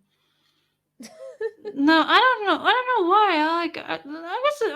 I prefer actually the memory thing. Like actually, I just have poor memory, and I just prefer to think in the present than in the past because I cannot remember what the fuck, how it was. Sometimes it was my position in the past. Because I mean, because I just don't remember to be honest. Most of the times, I mean, but you there's a remember lot. events of your life. You remember what happened, even if you don't remember how it happened or how you felt and all of that. Yeah, You do yeah, remember but the events. You do remember. You have actually very good memory of those because you do mention a lot of things that happened in the past a lot of times. But now, not when we met. You see what I mean? because I go backwards, like I Mm-hmm. said in the beginning. Yes, you go like crab. You crab the relationships. I'm also yes. This will be a I'm good really joke, but having a don't. Covia night. No, this will be a good joke, but only in Portuguese. Because my sign is cancer, but in Portuguese, is actually the translation Uh, is a crab. crab. Yeah. Yeah, It's a crab sign. yeah, I mean, it also yeah, kind of works in English because it's still the crab sign, yeah. even if it's called Goes cancer. backwards. It's still. They actually go sideways. They don't go backwards. Oh Shush! my I goodness, they don't don't go shout. backwards. They go Ow! sideways. Ow! Ow! My ears. Sorry. It starts clipping I'm if you also a loud shout. creature. I'm also a loud creature. Well, But crabs are not. They are just a little bit crabby. uh, and the sick and because I forgot to actually give you some context from the past to be honest because now I'm remembering because I Hmm. focus so much on the present because I think like well my position is on the present is what matters not me from the past that much but also it probably would be helpful to explain certain things that also happened today so basically I was extremely socially deprived, as When, Dave was. when, So it's when, not when, when, when, when, when? even kind of right now, to be honest. Okay, Not as when you much. started talking, when were you referring to? What did you mean when you started talking? Hmm? To the past. Now I'm going way back because I So, forgot to okay, so give you you. meant at the time when we met. Is that what you meant? No, Right. Oh, that's what I'm no. asking. I don't know The what okay, you are the referring to. timeline. Okay, okay. Sorry. The timeline. Okay, I gotcha. Uh, um, yeah. Throughout my adolescence, I was very socially deprived until even during college, to be honest. But what I'm saying is like it has a lot to do with how I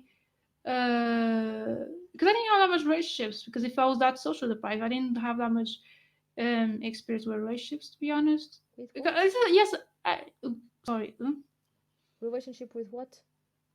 relationships. Period.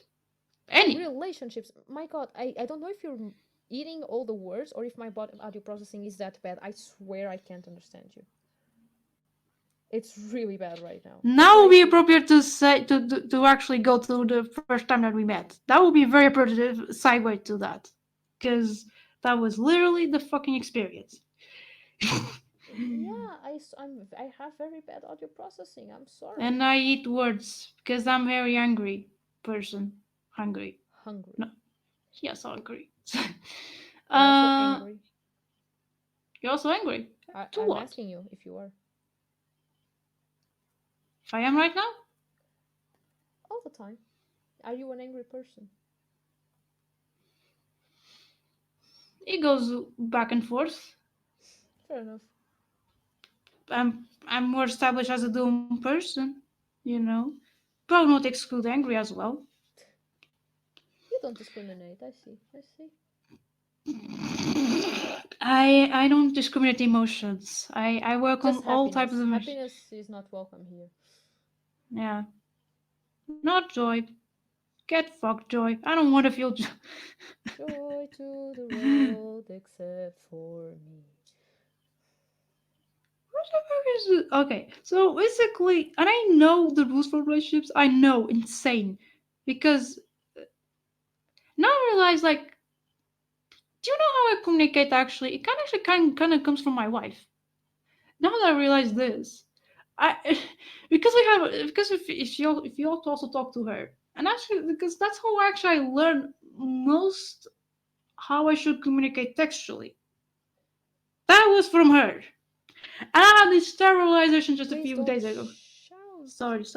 And I have this very terrible realization from her like a few days ago. And I was kind of like, yeah, Okay, it does what come kind a of lot. communication patterns? Because you do have different ways of communicating. Which one do you mean right now?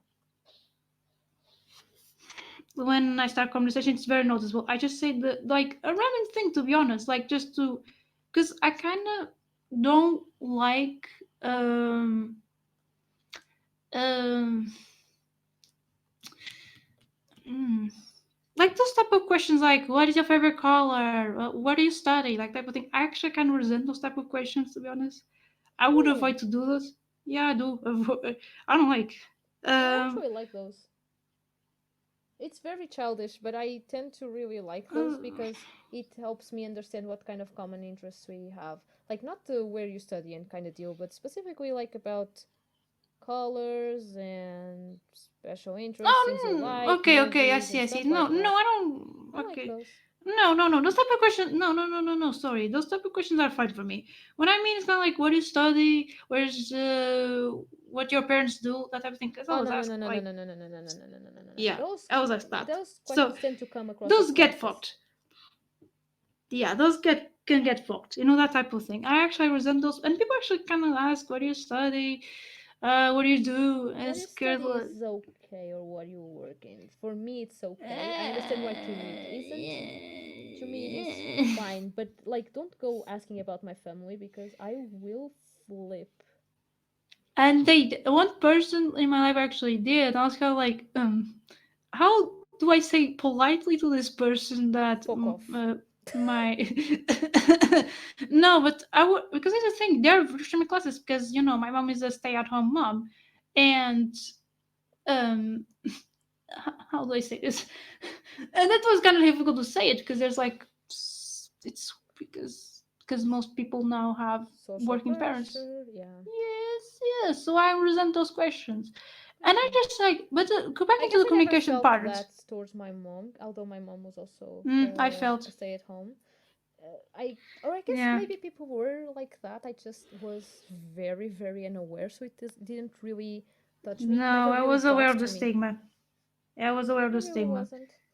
Yeah, because I was like, because they actually, some of them were very kind of said very implicit that she was lazy.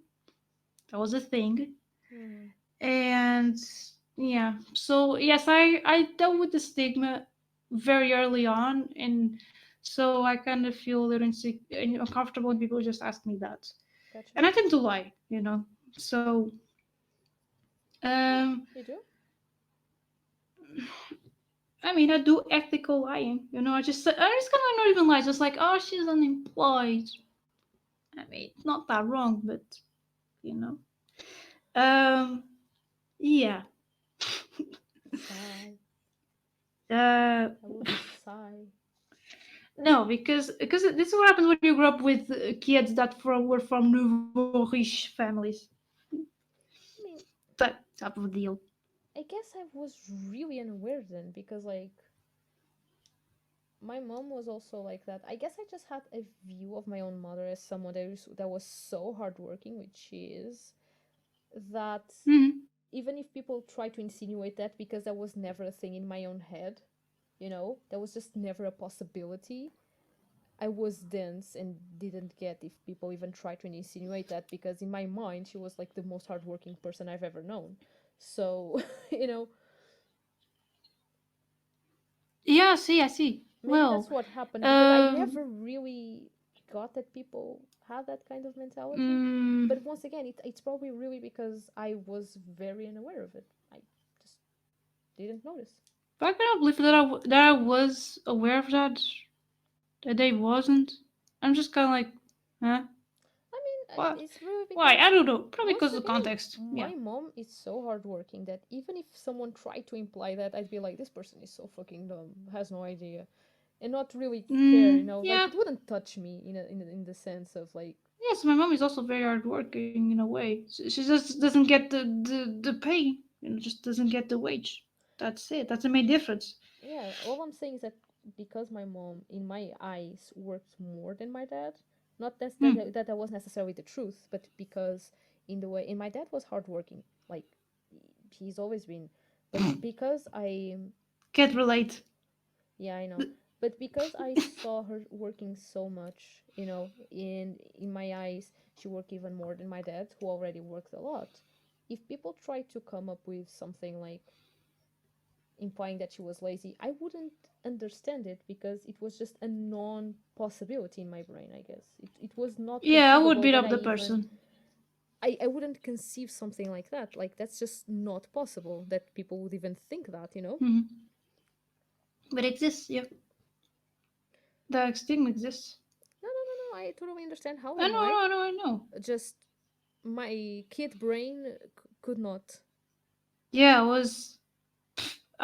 Sometimes I forget that I was extremely aware, but also extremely unaware as well. But I was extremely aware as a kid, especially when you just remember that you used to be a special needs kid and you're supposed to be dumb. So funny. You're not It's just supposed to be dumb. I know, but the Sorry, it the hurt my soul. perceptions, the societal Okay, but it hurt my soul. I no. had to say it out loud. Okay, like okay. To compensate this, yes, I'm extremely smart, just not in a very Normative way. guess. That would be my honest take on this. Yeah. I don't know. I just don't know still the definition of smartest, but I'm going to say anyway. Because There I don't is. mix the because I don't mix the concepts. But yeah, sure, proceed. I was kind of gonna change the topic, in a way. I was gonna mention how there's two kinds of relationships that I find kind of important, specifically in the autistic context, that we haven't talked about yet. Kind of three, really. Hmm. Um, which are family, pets, and any kind of parasocial relationship, even with characters. Hmm. Those are hard ones because I don't. I Uh, mean, you do have a relationship with parents, for as broken as it is. um, yeah, I do have. It's a very dysfunctional one. What do you want to know? What the fuck, dude? The theme of the podcast, the you know, Okay, the how do I view parental relationships? Fine, I will do it. Okay. It's actually kind of hard topic because I have such very strong views on the concept of family, but I don't know if they're actually called here. I don't think there are.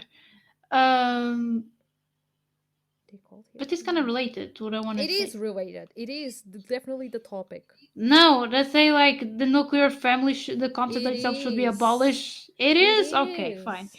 That's what I'm Okay, fine. We could. asking. Hello, I'm telling you, you can talk about those today, Rimby. Hello, it's your chance. Okay, because I think, and I did it. I wrote something a few days ago, which was I think because they're so based in authorities and the hierarchical structure, that that's why they become dysfunctional in the first place. Um, because what happens is like they're because of there's so much authority. They're very prone to actually break boundaries. Uh, uh, that's what I felt. Felt that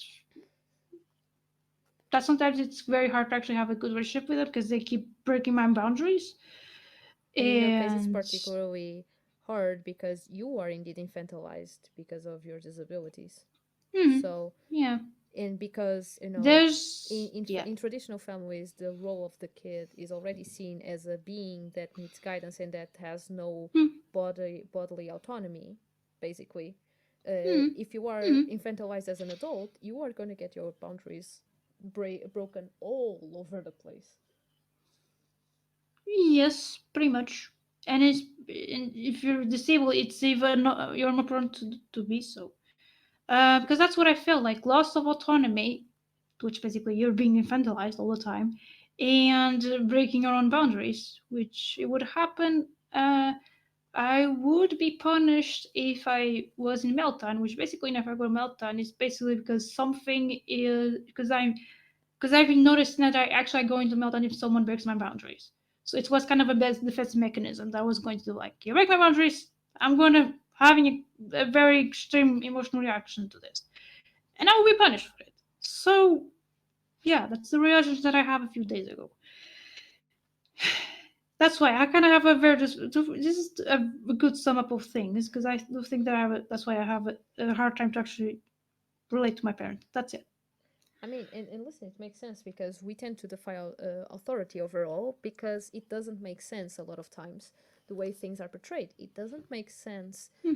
that, especially when you reach adulthood overall, like from a Hmm. social point of view, you are seen as an adult for everything, but in a family context, Hmm. you are still a kid and you don't have autonomy. Yeah.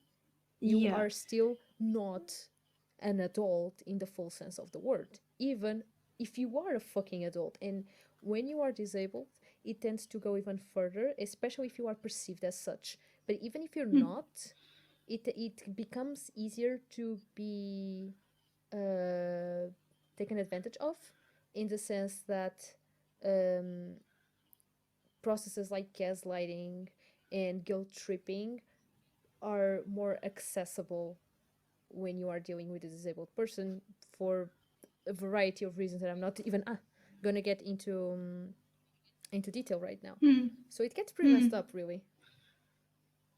Yeah, and you can actually it also has impact in romantic relationships because Oh yeah. yes, if you've been dealing with a lot of this, like it's because it's a lot of trauma, to be honest. You've been used to, oh, it's okay to break my boundaries.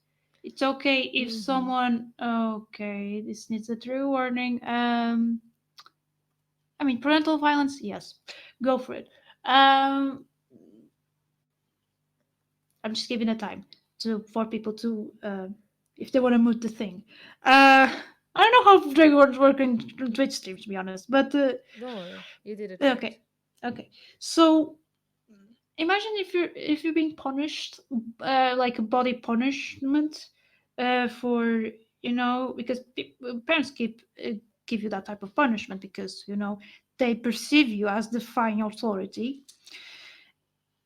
But you had to reconcile have to make that reconciliation, even though it doesn't make sense to you to make that type of reconciliation, and realize that your parents actually do love you, but they're going to beat you anyway, and you perceive like, but beating me means that they're being violent, therefore they're not being good people to me, they're not carrying me. But then they show affection afterwards, and you just get confused all the time because okay, and then you just and then you realize this message like, okay, probably they beat me because they care about me because I did something wrong, so I should not do it. But that's not how it works. It just leads you to accept abusive behavior from romantic relationships because they're going to think that it is fine if they beat me because I probably did something wrong. It is fine if they they were being passive aggressive to me because probably I did something wrong. It's fine if they're being distant to me. Probably I did something wrong. It is That's why there's a lot of trauma that starts in parent relationships. Yeah. That And even if it doesn't go on a relationship in that form, something as simple as kind of things like permission to do something or to even be with your partner, especially in early stages of mm, relationship, can really impact the way a relationship can even develop or not. Because if you are dealing with ah, someone that would even mm, be a tendentially a good partner, but there is some kind of misunderstanding on the way things go, and they interpret it as you just not really caring or not being, not being autonomous enough, and what is happening is that you are just not being able to deal with your parents. That those things can really impact a relationship in early stages, in which people don't really know each other all that well to really have a full picture on what is going on. mm, That is also a thing that can happen, or for example, a thing that happened to me personally. One of my partners mm, had a terrible relationship with her mom, and like I didn't understand why, because she seemed so nice, like she was so nice, and I was like, dude, what the fuck, like why are you talking to her like this? What happened? Like, mm, did you think that what she did deserved that kind of answer out of you? Like, geez, if you treat your mom like that, how are you gonna treat me?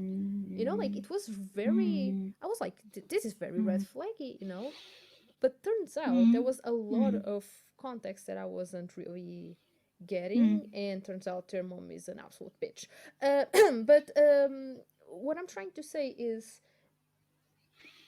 it really, because our styles of communication were very different, and because mm, the way they were doing it, and definitely due to their neurodivergence as well, was very specific, and they were not being able to communicate that really well with me.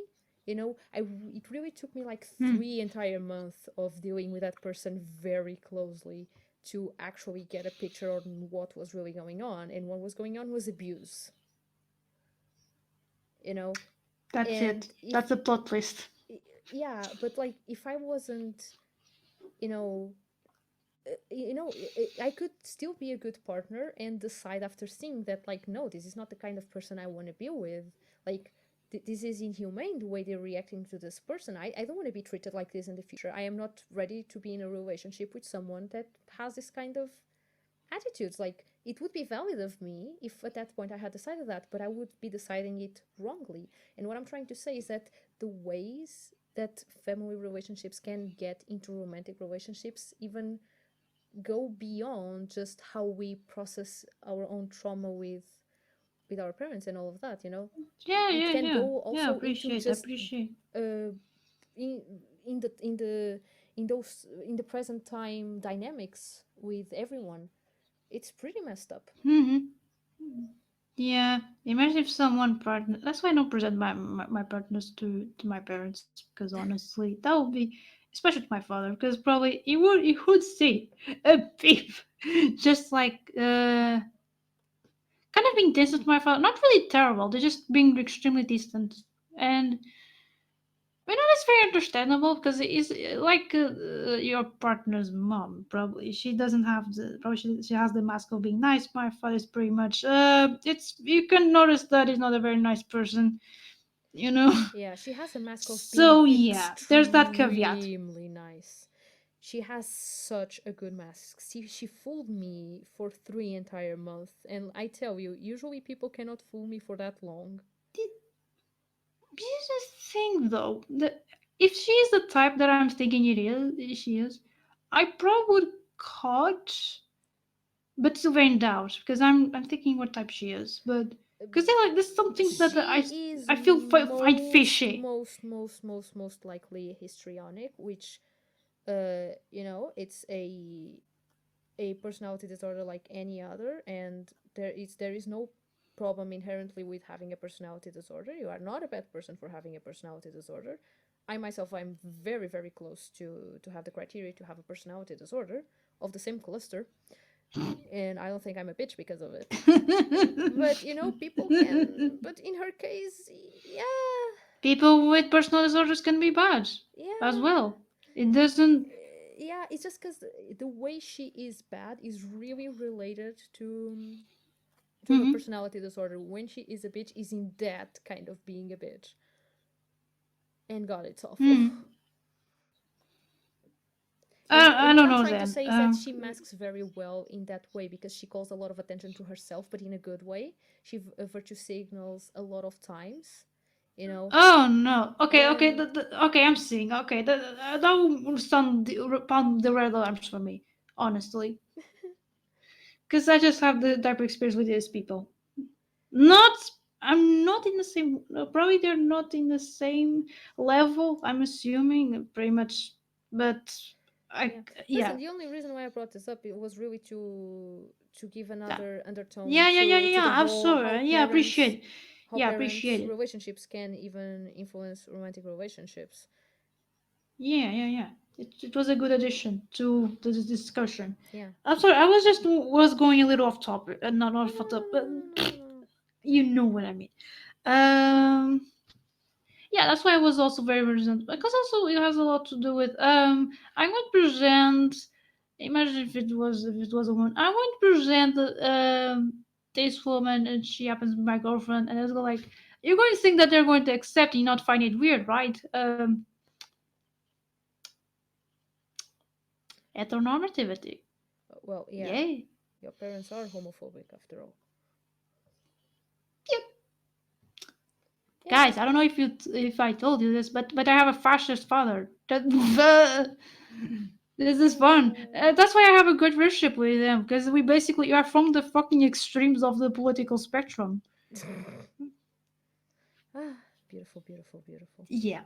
Th- okay, pets. I think we kind of unless you want to add something to the family No, no, discussion. no. I'm done with family these days. Yeah, same mood. Pets. What do you have to say? Because literally, I don't have pets. Because like it's a very common thing that a lot of autistic people relate even more to animals than to Hmm. peeps. Hmm. And I personally not it's not that I like animals more or that I relate to them more, but I definitely do have a I guess a special connection with animals, and it's not very uncommon that the pet of someone's house will choose me to be their favorite person for the day when I go to someone else's house. It's not too uncommon that the cat or the dog chooses me and I'm their favorite person, which honestly is a nice flex. It's a very nice flex. Like, hey, Mm. the pet likes me. People do not like me, but pet Yeah. likes me. Oh, me, same. I just realized in the most funny way, but yeah, pets do like me as well. I'm surprised. And I do tend to like pets a lot because they are very easy to understand. They just do they are just very genuine. It's like if they like something, they will not go around it like, I'm not sure I like this or not. Even cats, because like cats are known for being a little bit. bitchy about human. It's not like I care. But even then, it's so obvious. They cannot hide it. Because like if they actually like what you're doing, they're gonna start purring. And even if they are like, no, human, I don't care for you, they'll be in the same room as you. And if the cat is in the same room as you when they have an entire house, they like you. It's obvious, you know. People will find all the excuses. Cats are just like, I am in the same room. Yeah. I'm not caring for you, but Yeah. I'm in the same room. Straightforward. No, you're really caring for me, cat. You cannot hide it. You know, so even then, it's so Yeah. absolutely obvious. It's so easy to establish relationships with animals overall that it doesn't surprise me that a lot of neurodivergent people have a very special relationship with animals overall, not just pets, but you know, it really does I not like surprise me. cats. I like cats. I miss having cats. No, cats are fluffy and they will knock things to the floor and they will meow Yeah. and ask I for have attention. one. And sometimes they will vomit Yeah. because they want even more attention. And it's very disgusting, but we still love them. Yes. Yes. Yes. I did have a cat that sometimes would escape the kitchen and just go to visit me Oh, while I was sleeping. cute. Very Uh, cute. my mom didn't let me to sleep with the cat, and I was sad. My mom tried to do that for a while and then she gave up because the cat really wanted to sleep with me. No, we actually we are so um, supportive of animal rights that we decided to maintain the cat in this always in the same room. Oh, oof. Yeah, because apartment things. Yay. Yay! Ugh. This is sarcasm. Please don't do that. No, no, no, no, no, don't do that. Please, please, Don't not do please. that. Because I was a very proponent of like, why would not let the cat just go around the house? Because actually, I missed Yeah. having the cat like near me when I would have a very hard time. And actually, she was actually kind of helpful when I would have an hard time. That's the thing. It's a very good thing, for example, when you have anxiety attacks and whatnot, Yeah, I because you used can to have focus yeah. on their breathing instead of yours. That can be very Oh overwhelming. yeah, and And she's very focusing fluffy. on Cats are very exactly fluffy. sensorily speaking, they are very like in terms of sensorial seeking, they are very very fluffy and they are nice, and you can just grab them. It's something that is familiar. It helps you feeling less lonely Mm, because they are just there with you and they don't ask any for yeah. really anything unless it's like pets, which when you are sad you will probably want to Oh, pet the cat anyway. oh yeah, I would give a lot of affection to her. Like I would just spend like an half an hour just giving um not pets, whatever, massages. I don't know. Hmm.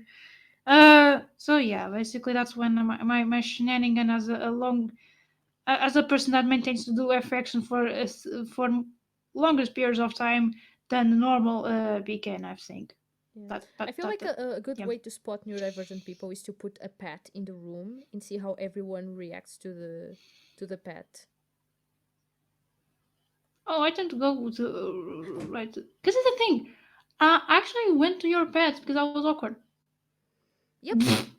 But listen, that is Yep. literally me every time. I try to see if there's a pet in someone's house, and like I don't go after the pet because I feel like they get uncomfortable if I try to chase them or something. But I Same. just put myself Beef. in a way that it's like I'm close to you if you want to receive pets, and I am Yeah, yeah, interested yeah. Same, same, same, in same, giving same, you same, same. affection.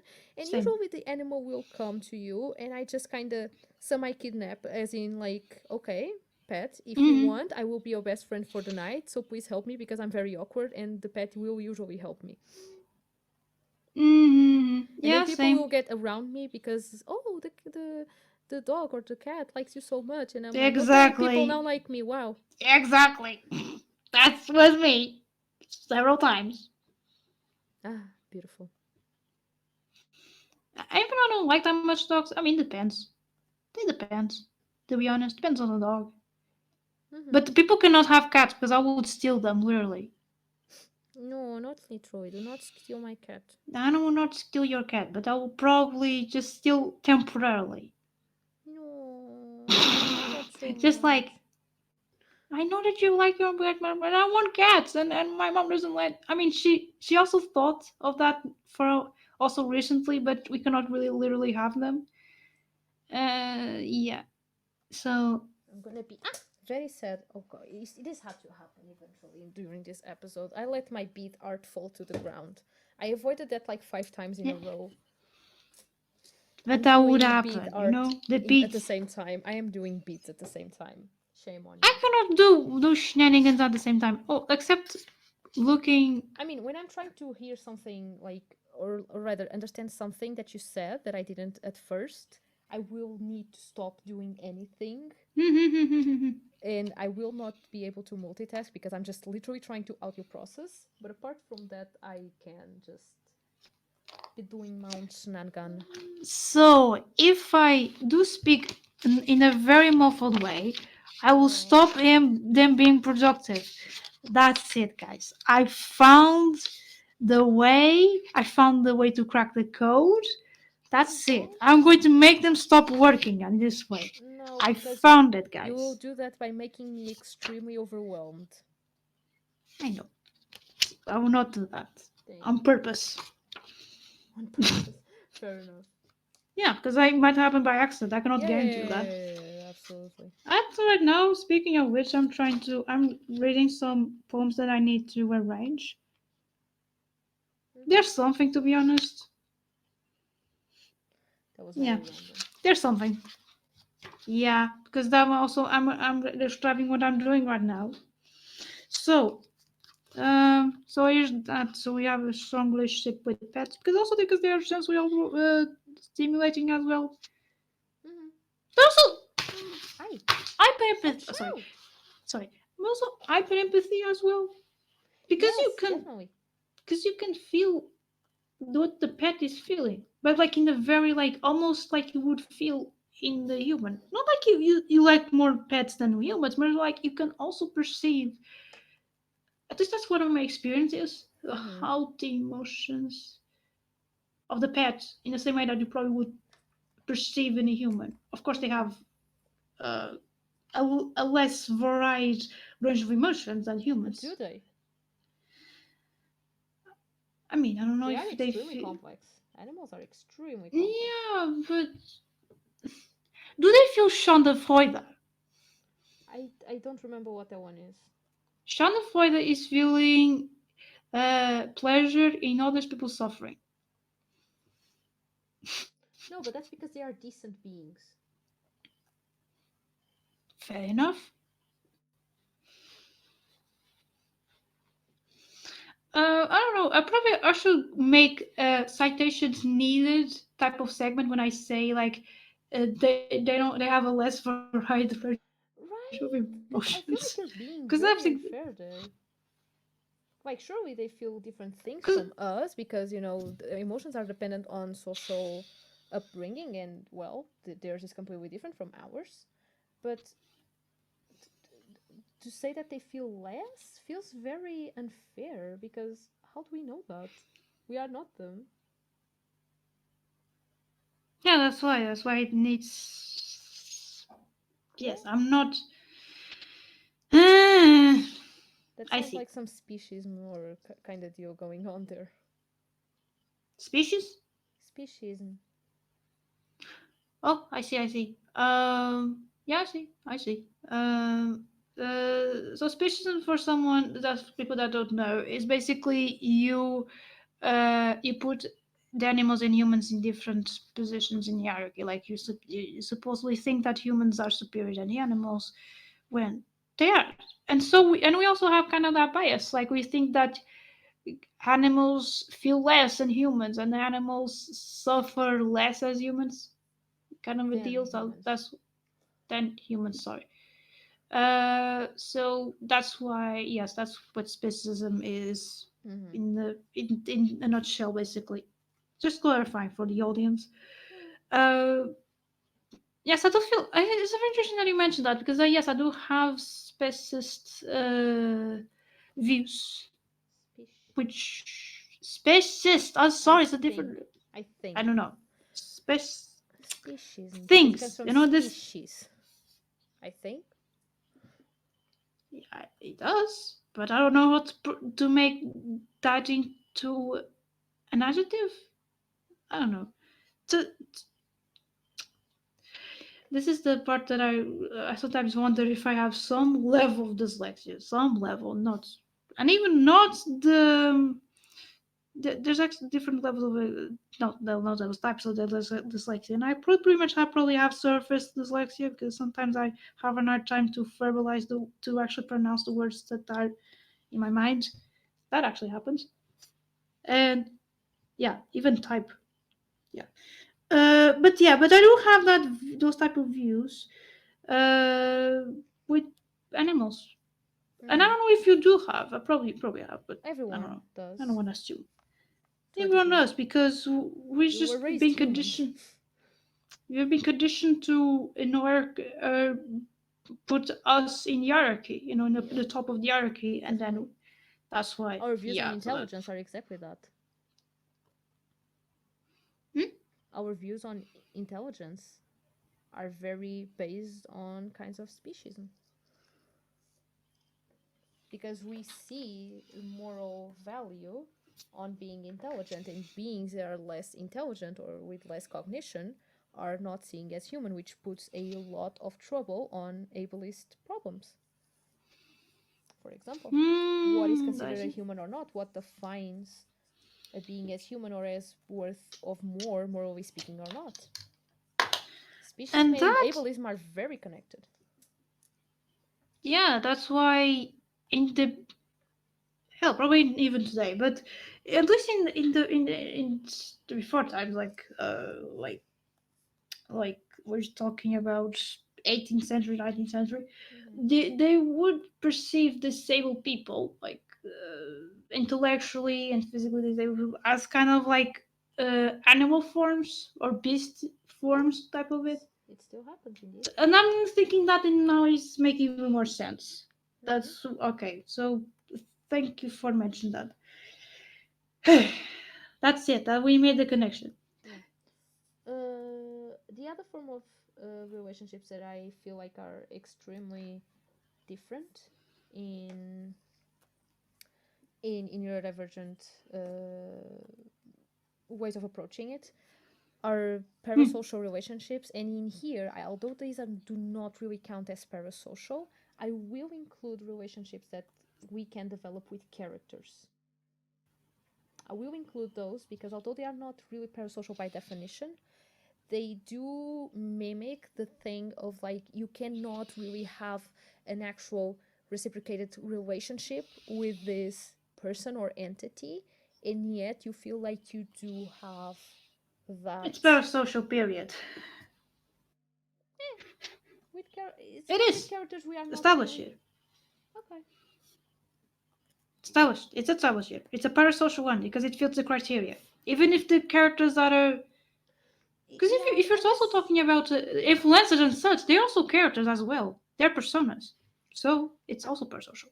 Okay, I do feel like they do play a very different role in neurodivergent people because of processings of socialization and masking and trying to fit in, and the ways we tend to relate to them, at least to me personally, feel a lot. Um, they feel very deep. I feel like I grow a lot with characters and not as much with people Hmm. like YouTubers or Oh yeah, yeah, same, musicians or same. whatever celebrities. Mm. I do Mm. feel that more with characters overall than with real people, but I do get with people as well, and it's very very interesting to me how I don't think that there is any kind of parallel that I can give to a neurotypical in this sense, because like with other things, like I can always like go imagine yourself in this kind of situation. Now it's a little bit more exaggerated, it's a little bit more nuanced, but you can kind of understand this, you know. I feel like I can always find ways to explain it, but when it comes to this, almost I guess it no, it's stronger than that. It's more than admiration towards these kinds of figures and looking upon, but in a way of self constructing yourself. It becomes very hard to me to explain this to neurotypicals. It's like an imaginary friend.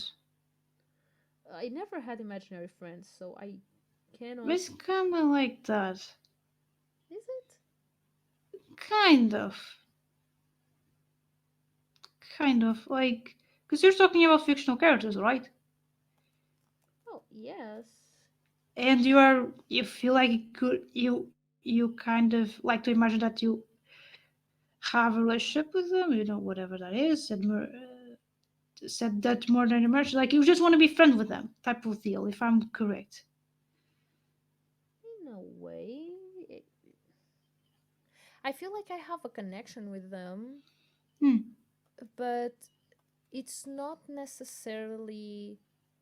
That said, I think that the difference is that when I hear about parasocial relationships, is that people imagine themselves as if they had an actual relationship with someone that they don't really do. In the Hmm. sense that that person, It's the conventional sense, yeah. yeah, but here it's more, like I was trying to say, it's more of a, it comes more from a place of self constructing.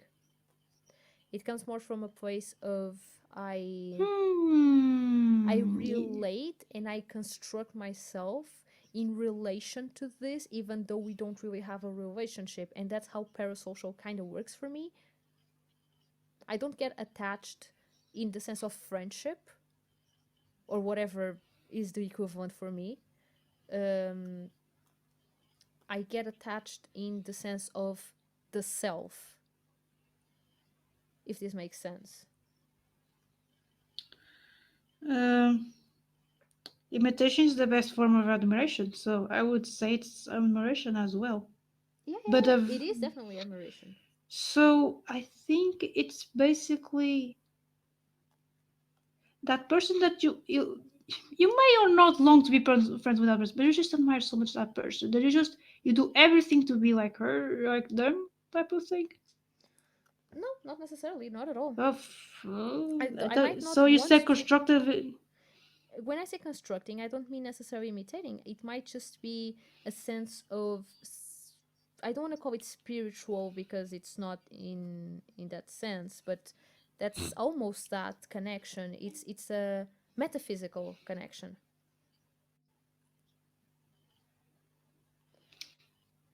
Hmm. It's a way of knowing yourself through others that does not necessarily mean that you want to be like them. It's just that you understand yourself through the lenses of that context, of that person Okay, or I character. see.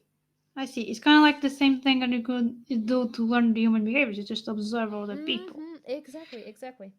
Just it Okay, I feels see. way more intimate I than see. that. Okay, so it's a more intimate version of that because Mm-hmm. I feel because you don't feel as constrained as you feel probably in the real world because you just feel less weird out. I don't know. I'm guessing. I'm constructing up a because I'm trying to guess why you feel more intimate with a fictional character than an actual person, I mean, but you it's not do that I both necessarily process I don't to it's not both. that I necessarily feel that way more with a character than with Hmm. a person. It's just that, for example, when I feel Hmm. that with a person, it tends to be a huge fucking crush. Hmm. But it can happen with real people. It has happened, and I will always feel that. But put it this way: when it's with a real person, I also don't feel like I have a relationship with a person. The person might not even know me. I'm just probably like a weird stalker or something, even though I'm not actively trying to stalk the person, you know? Been there, done that. But that's kind of how it feels like. Yeah, you're observing the person from a distance. Yeah, so it's kind of that, yeah. And if you connect, you feel like this person is interesting, and Exactly. it's It's very kind of like a interesting for special my interest. psychoanalyzation. Yeah, it Exactly. is a special interest, mate. Exactly. Yeah, it's when people become Because, special interests. because the thing, if because yes, I did have characters that were my special interests, like because I would relate to the person in some aspect or the other, and I would just also kind of mimic that person as well. Probably will be the biggest difference between us. I don't know. Mhm. Uh, but that I character, by the mean, way, it's not like that because I you would relate always to. end up mimicking a little bit, but it's not like you're trying to, I guess. Sometimes I would do the stream though. Okay. Sometimes I would. Yeah. Sometimes I would feel like okay, I just become this character. I just acquire that accent and just I usually don't go that far. Yeah, I do go that for sometimes. Not saying that it doesn't happen Accents are with you, very. just not. I don't know. You have. I cannot speak for you. Yeah, yeah, yeah. Just sharing. But no, I do. It's the thing. I also imitate all these people's accent, in actually in real life, and people still. I actually have someone tell me that I actually have a neutral accent, but because probably I was imitating theirs. Yeah, most likely.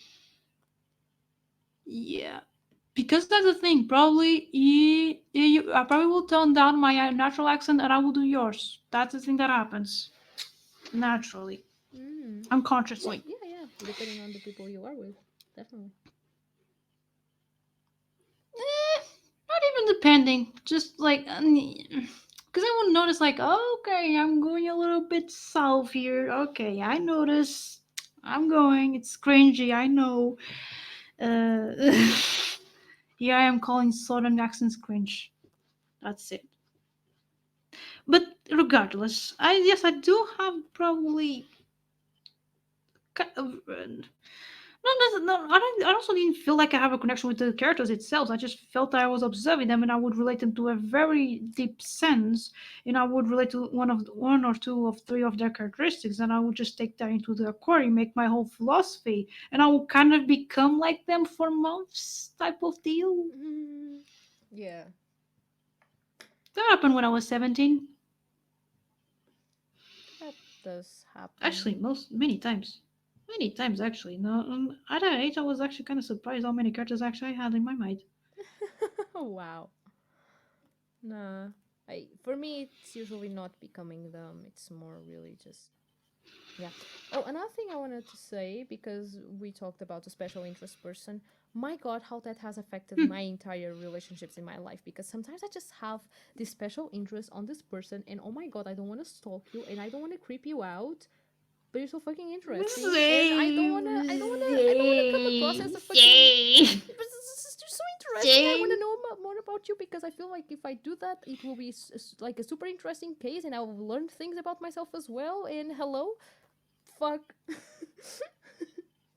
For me, it's kind of like, oh wow, I want to meet this person because they seem very interesting and they seem fun to hang out, and there actually I will feel something more than doom. I think I get you. comes For me, it's kind of like finding a new beautiful, yes, like finding beauty yes. be- kind of like finding beauty, like you just live in a very ugly, hostile world, and then you just meet someone that has a spark. You know, doesn't shine, but it has a spark. And then when you meet the person, it starts to shine. Hmm. Type of deal. That's very interesting. Yes, yes, very much so. Yeah. I agree with that. But that's the thing. It's like I spent years and years not knowing there was a thing, like, because like I Hmm. only even knew about the possibility of being autistic as an adult already, right? And I knew zero about autism at the time. And after Poor that, kid.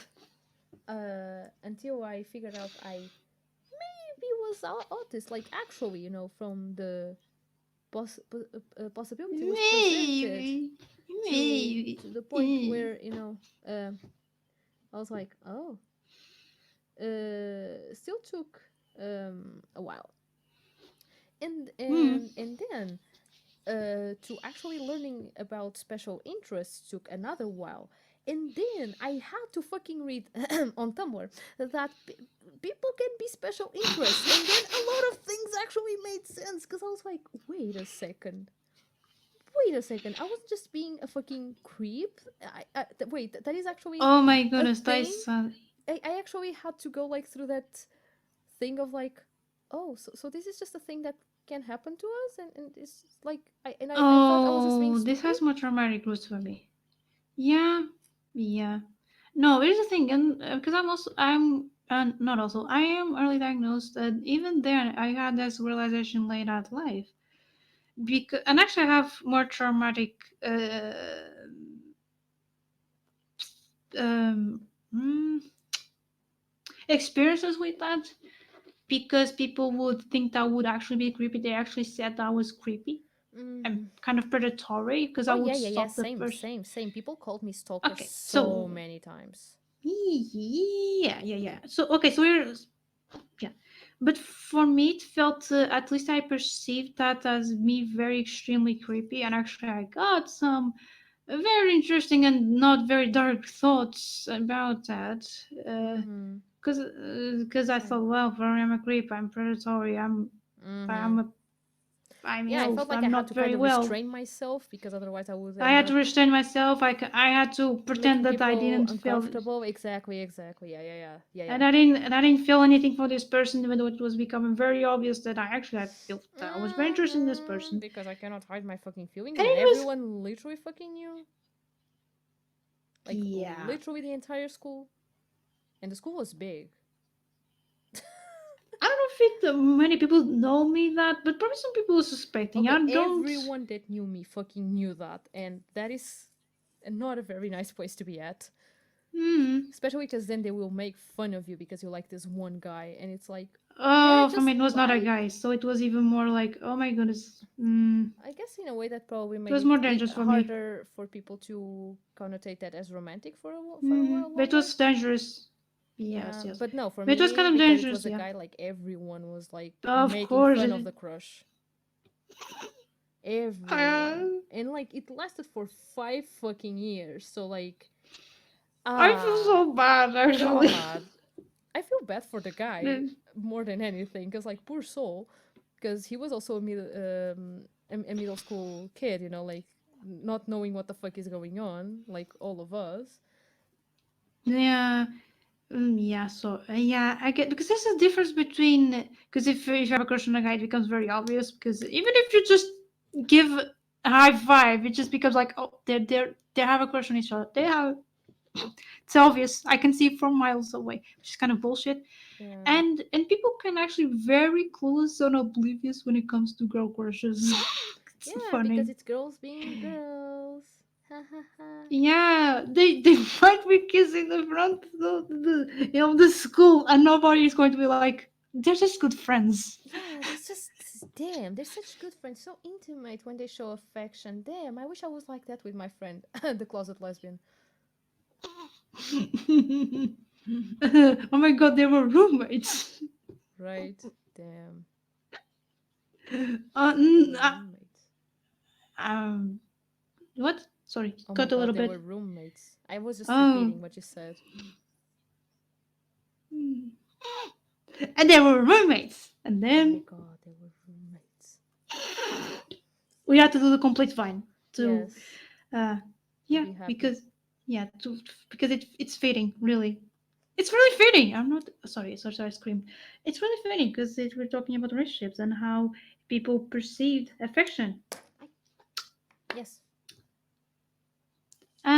But yeah, but I feel in the same way about special interests because I felt very extreme fucking guilty about having them because I felt it was not very normalish behavior, just be trying to know every single thing that was relevant about this person. Yeah, yeah, yeah, yeah, yeah, yeah. Damn.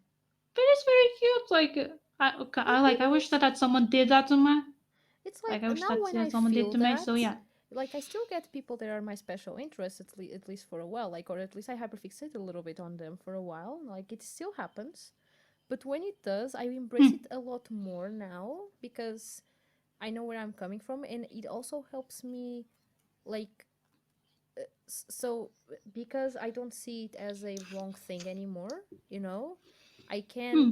Hmm. kind of calm myself down, and when I like talk with a person that I will inevitably get a little bit um nervous and even self-conscious a little bit, but I can just stop and calm myself down and tell myself that it's all right, like instead of getting in that mindset of like this is wrong and I'm doing this and whatever, that really doesn't help you calm yourself down, because Hmm. now I have another kind of view. I can just chill for a little bit, and it becomes easier to deal with those feelings. They don't become as strong because I'm not trying to suppress them. Hmm. That's good because I told it down. Yeah. I kind of gave up on because like I end up toning them down, but because I am concerned with making the person comfortable, but not from a guilt Yeah, point yeah, of yeah, view, yeah, but from yeah. a just trying to be decent to the person, even if I still feel that way, instead of you know outside pressure for it, which feels very nice, Mm, or at least yeah, feels probably. it's still intense, but at least it's manageable. Hmm. I'm trying to guess if it's by guilt that I tone it down, or just respect the person's boundaries. I think it is both. It might be both. For me, it used to be It might both. both. It may be pretty much both. For me, it was It's both pretty much both. before. Now it's Yeah. more really just respect and I guess fear of making the other person uncomfortable, but I don't And think it don't comes get me wrong. from Actually, guilt. someone did that to me. I would be very flattered, to be honest, because it. Mm-hmm. So yeah, it goes both ways for me. I don't mind if someone does that to me. Oh, interesting. I'm not sure because Yeah. I'd never considered the possibility of anyone doing that to me, I guess. I don't know. Never really considered it. Like I love the attention, so please, actually, Makes sense. That's so another yeah, thought please, you about can that. do that to me. You can hyperfixate on me. I'm very flattered. It means that I'm probably an interesting person, apparently. I see. I don't think anyone ever hyperfixated on me, and I never considered that a possibility, and I don't know how I would feel because I never thought about it. You're wrong, but that's besides the point. Okay, you did it, but you were discreet. Yeah, I didn't notice it, okay? you didn't notice it. You just noticed now because I said it in a very implicit way. No, you've said it before, but it kind of didn't Hmm. click. Hmm. Okay. Exactly because I wasn't considering it. Like I now looking back and go like, oh yeah, that was a thing, but never clicked. That is so funny. I am very slow as well. Yeah. What? I am very slow as well. I'm very slow No, too. it's fine because yes, I was subtle. To be honest, I was very very subtle because I learned how to be subtle to Haha. not make the person uncomfortable. Here's the thing, like now I'm not going like so I don't know. I don't even know how I would break boundaries to be honest. Like just information that would break boundaries. Wow, I don't even know. But type of thing, like I was just like, oh, do you like this thing? I'm pretty sure that you do. Type of deal. Mm-hmm. Yeah. No. Listen, I guess I am slow. Yes, but because it goes like, okay, this person like this and this and this. Okay, very interesting. Type of deal. Like, for example, okay, you like System of a Down. Okay, that's very interesting. Um, that's pretty much that's probably the only band that you mentioned the most, even though you also mentioned Orange Violeta. And so I have Oh, the thing. It's very unconscious that I get it's this. because it's the band that I listened to in my teenage years and the only band that I really listened to on loop. Because like I do like other songs and other bands and such, but it was really the one thing I was literally always listening to. Yeah, for me, it's really hard people to actually point out what I do like. Not because I shy of saying it, but it's Mm-hmm. because I just like a lot of bunch of stuff. Yeah, I have the opposite problem when it comes to music. It's because I listen to so little, and then the things that I do listen to are so all over the place. But like they are so little that they don't even count as a oh I listen to this genre. Like I don't. I listen to like one song to that genre from that genre, and then like another song from a completely different genre. No, for me, it's like I listen to a bunch of this genre, but I just listen to a couple of songs from any shit genre that exists, kind of deal. Yeah, Basically, like, oh, Arab experimental music. Yes, I do listen to this album. It's very interesting. yeah, no, cause yeah, no.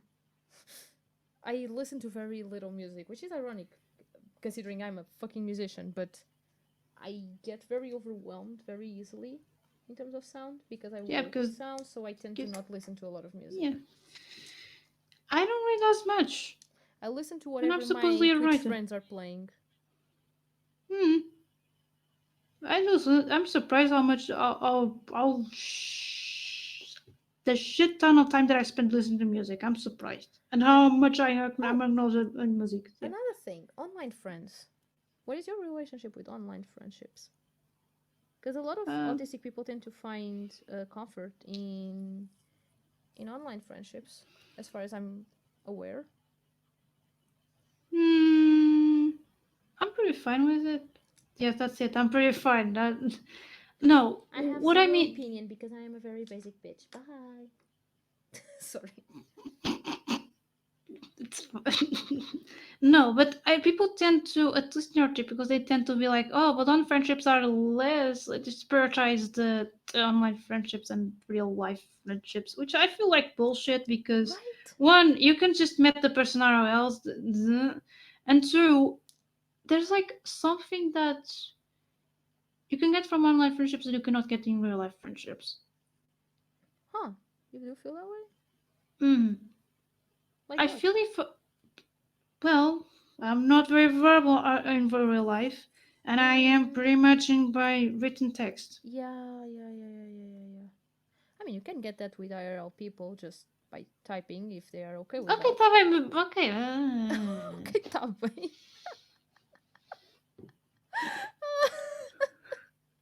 Sorry, you killed me.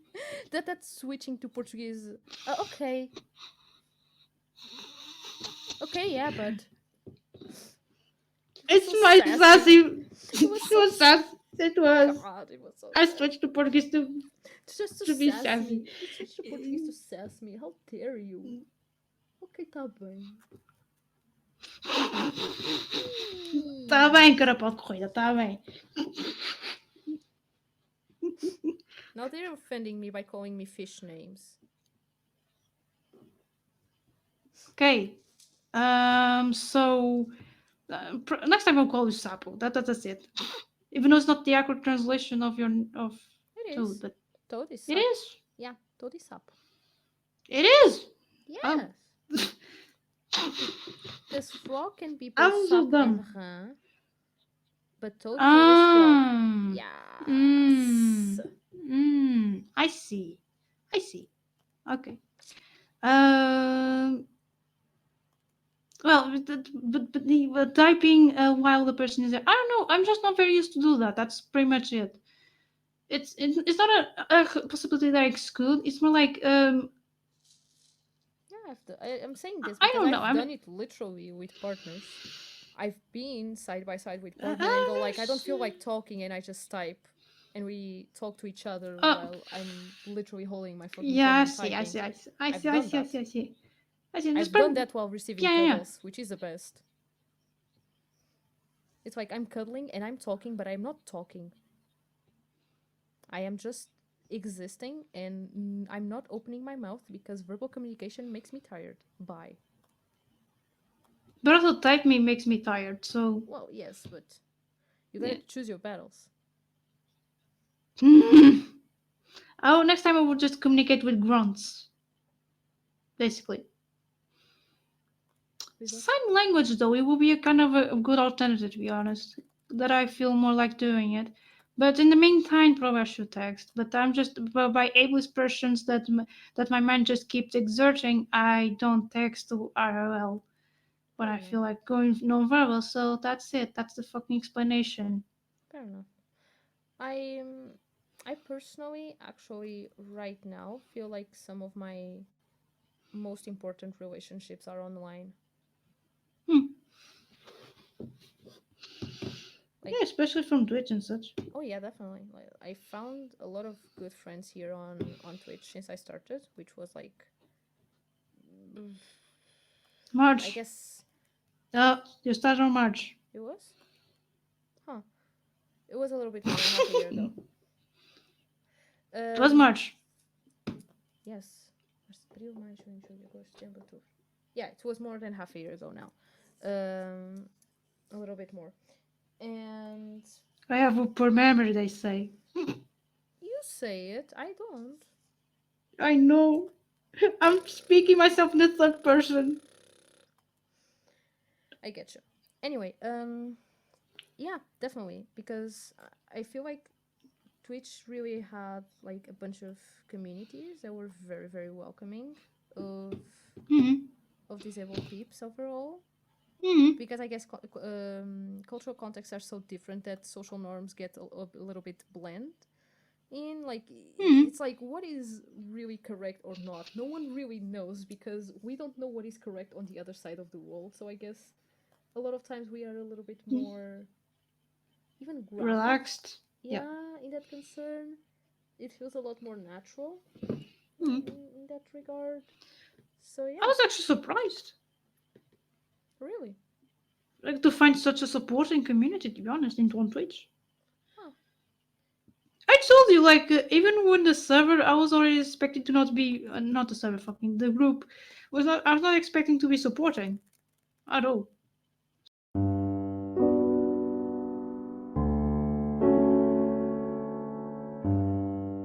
Shit.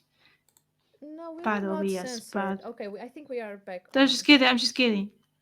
Yeah, I think we are back on. I don't know what happened. My OBS disconnected, but I didn't lose connection like on other things. My OBS just kind of gave up on living.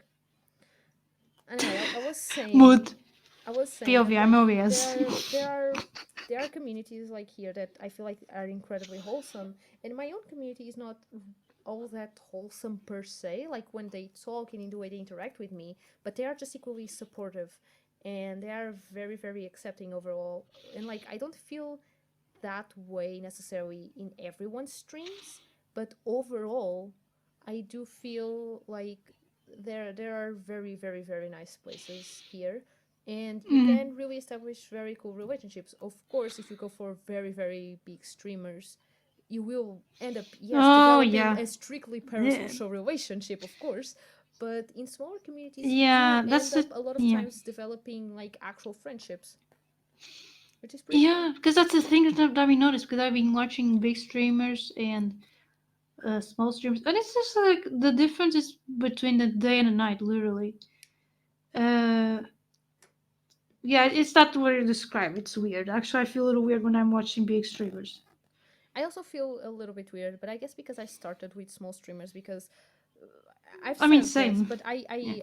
I was a little bit of a sneaky bastard in the sense that I was like, okay, I need follows, I need viewers. If I go to big streamers, they won't notice me, and I need senpais to notice me so that they can help me. So I went to like semi small streamers that have like, I don't know, an average of like 15 to 25 viewers, I guess. And I started like kind of introducing myself and putting myself in these circles and doing like the parasocial work of like, haha, I am here, I'm gonna start streaming, please notice me, senpais, haha, I'm here, please, please, please. And it kind of worked. Hello. But I also met a bunch of cool people that I just genuinely care about like that. Like Sky was one of those people that I at first I entered the stream like, okay, let's see this person. Maybe this person will notice me, and and he did. But like, I we're friends, you know. So Actually, I have something to say about friendships, and I'm remembering. It's kind yeah, of related, but go ahead, go ahead. no, no, no. Proceed. You're I'm done. finishing. You're done. Okay. Actually, I've been realizing, and this is kind of like a little bit. It's yeah. Because I'm kind of like a little bit. For me, it's difficult to make friends, not because I lack social skills or something, but it's literally like I am very picky at choose whatever Oh people are friends with. yes, And I have same. like a very strict definition of friendship, because when someone actually came up with me, I was like, "Aren't we our friends? Are we? Did I speak correctly? Aren't we our friends? Aren't we our? I'm kind of. Oh my goodness, the English is going a little hard. Take your time. Mm, Mm. I thought you understood the question. Like No, the person came up to me and said like, uh, I didn't even understand it was a question in the way you phrased it, so that you have an idea. because I'm muffled halfway through it. We aren't friends. You know, I thought we were friends, type of thing. I know I'm remembering. And I was kind of like, depends on definition, because I do have a very different definition that I probably have, which it surely it was, and for me, it's for them it's kind of like every single person that has that is kind to them and and is open to their ventings, sort of thing. And for Uh-huh. me, it's very different. It has to be a more deep connection than that, and it's so kind of like, and the definition kind of can be confused with actually a romantic partner, because it can feel Mm. because it's not because for me, no, there's that difference of friendship Yeah, for me it's not that but different now either. I'm thinking, and for me nowadays it's kind of like it's a little more blurred, to be honest. It's a Mm-hmm. little more blurred, but for me, for most things, they require deep connection, deep understanding, Mm-hmm. and so that's why I consider people as acquaintances, but not as friends. You Okay, know. put it this way. I feel the same way as you in a lot of things. For example, the for me Hmm. friendships and romantic relationships are not all that far off. Like they're not that different, and they do Hmm. need to have a deep connection and all of that. But where I think we are different is in what we consider deep and how long we need for it to be considered deep. And what I mean by this is there are people that it's not that I talk to them a lot of times, but I know for a fact that if I need them, I can just drop at their DMs and ask for anything, and if they can help me, they will. If I know this, that person is my friend, even if, we are not Oof. all that talkative or all that, I guess, even close Oh in the no. sense of the word, but Same.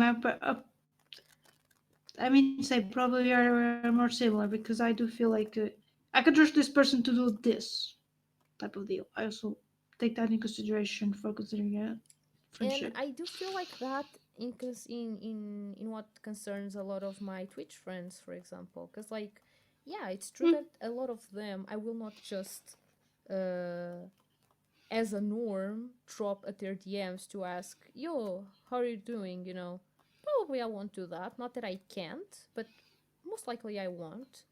But if I need something and I drop at their DMs, there's no way that person will say no to help. Hmm. And it's not because they would do that for any person, it's because there's some kind of connection already, If that's the case, then I consider that person my friend. I don't know, because it can be confused with mutual aid. I could send a strong sense of mutual aid. That some people actually do Yeah. have. And So for it's me, that already mm, counts, I guess. no, but as you can, but then again, people can actually be have a strong sense of mutual aid to everyone, not just someone that they are connected to. It. That's my point. Okay, but uh, if it's Mm, something that I don't feel like they would just do, just for being nice, okay, I see. you know, Mm, I see. I guess that's kind of where I draw the line. It's difficult to actually draw the line. People, I know that it is difficult and you can't always do that, and there's always instances in which you'll be like, is it not? Of course that will always happen, but a lot of times it happens that I am talking to someone on like some stupid deal that I needed or whatever, and they just drop some fucking line that I go like, oh, you actually care for me and like me. I didn't realize we were friends. Huh. Interesting. I For me, have it's a kind of lot like of these I'm moments. always in denial. No, I'm always in denial. Like, no, you pretend that you care me. That's the whole thing. No, no, no, no, no, And I no. go like People tend this. to be cute in ways that I can't.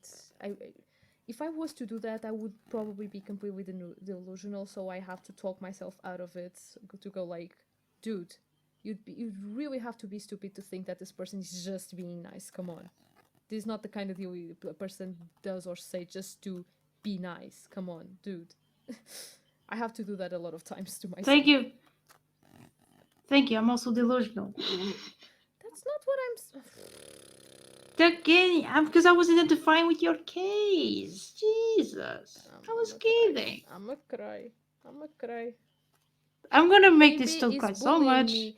And today there is no one else here to defend me. There was at some point one lurker to defend me, but now the lurker is gone. Not even that. I And don't then even have one of emotional the themes was support. actually bullying.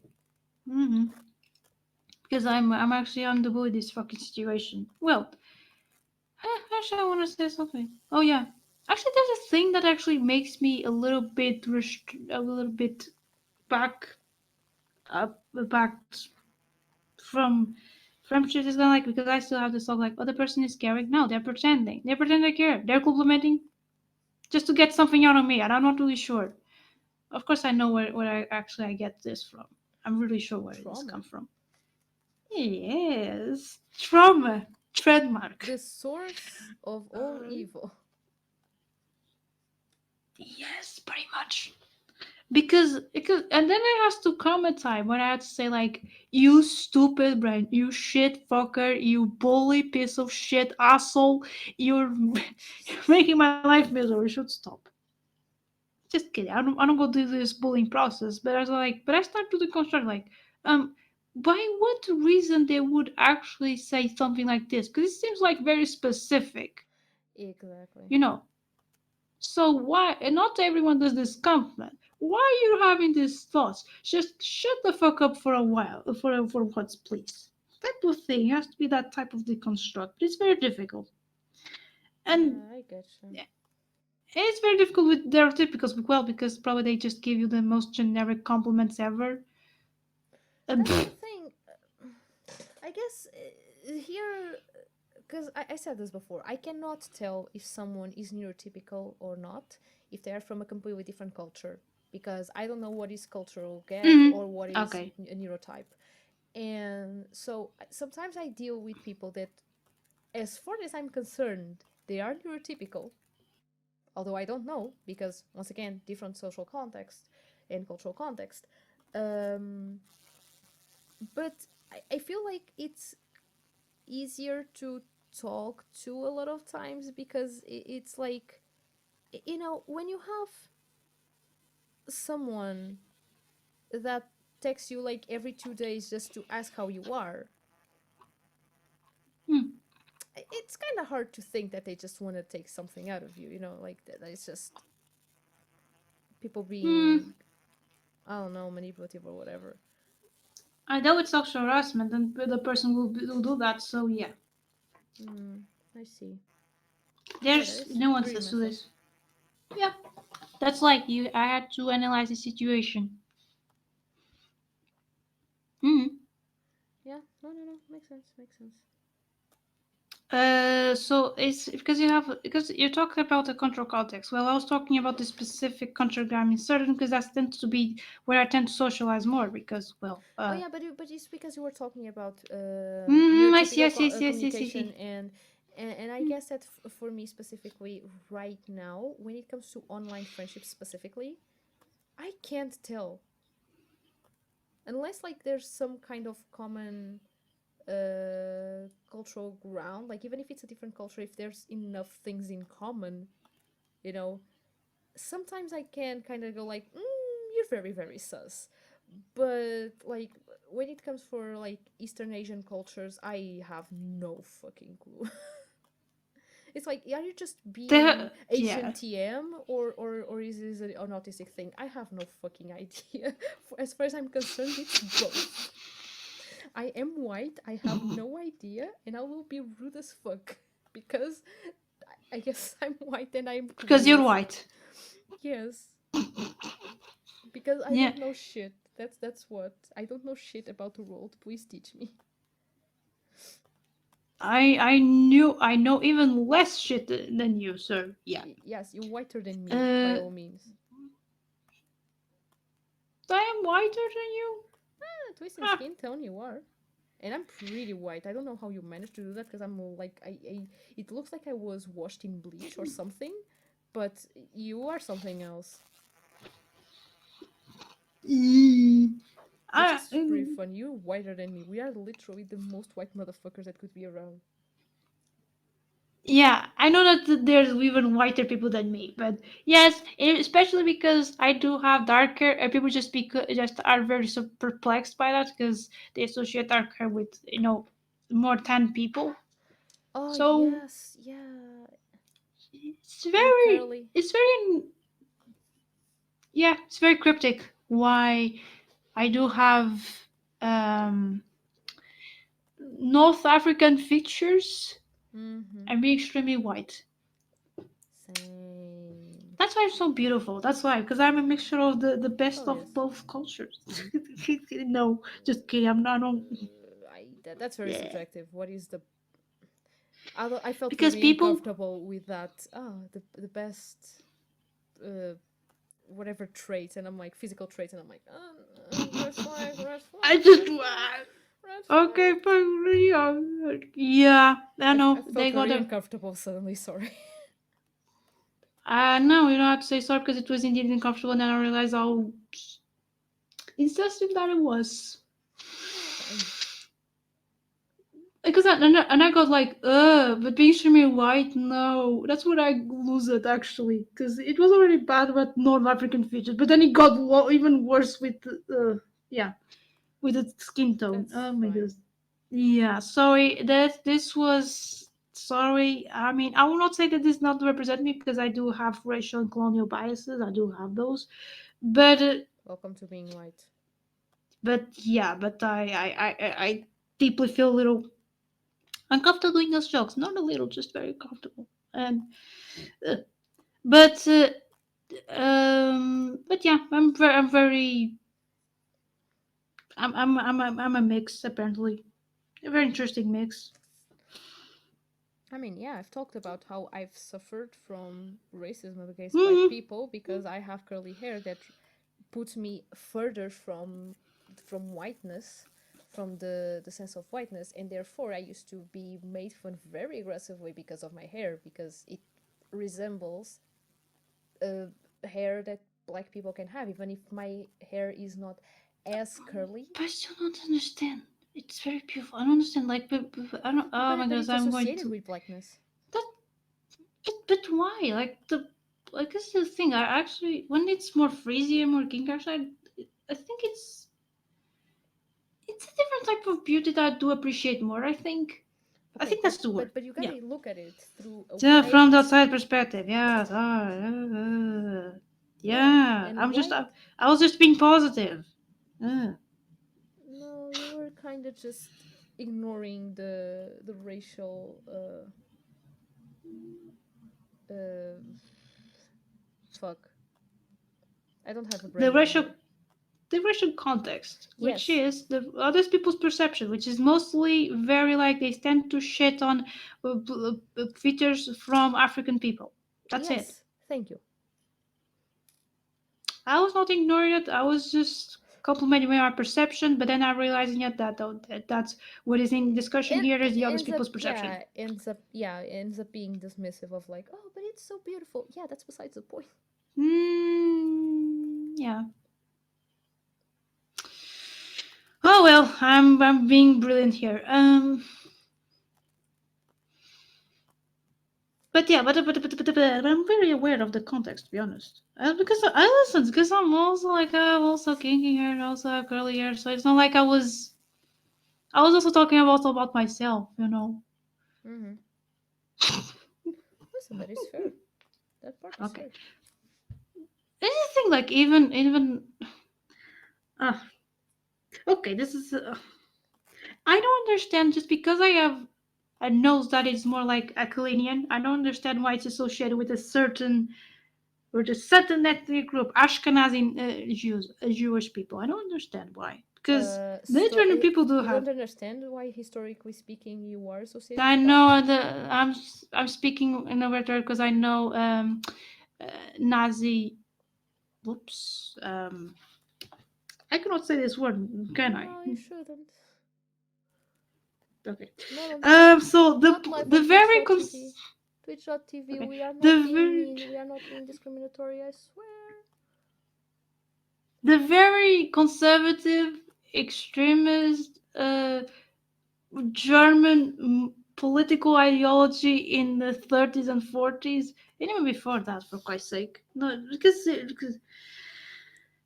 was trying to like measure like the physical features of Jewish people just Yep. Literally because just measuring they the thought noses of them. yeah, because they just thought they would be easily identifiable and just and they would thought they were the ruin of the whole German society, but that's besides the point. Yeah, there's actually I have an article about that. That's about the Beautiful. stereotypes. Yeah. Beautiful, beautiful. Yeah, why are we actually going to that? We were talking about relationships, and now we are talking about. I don't know, you're asking me?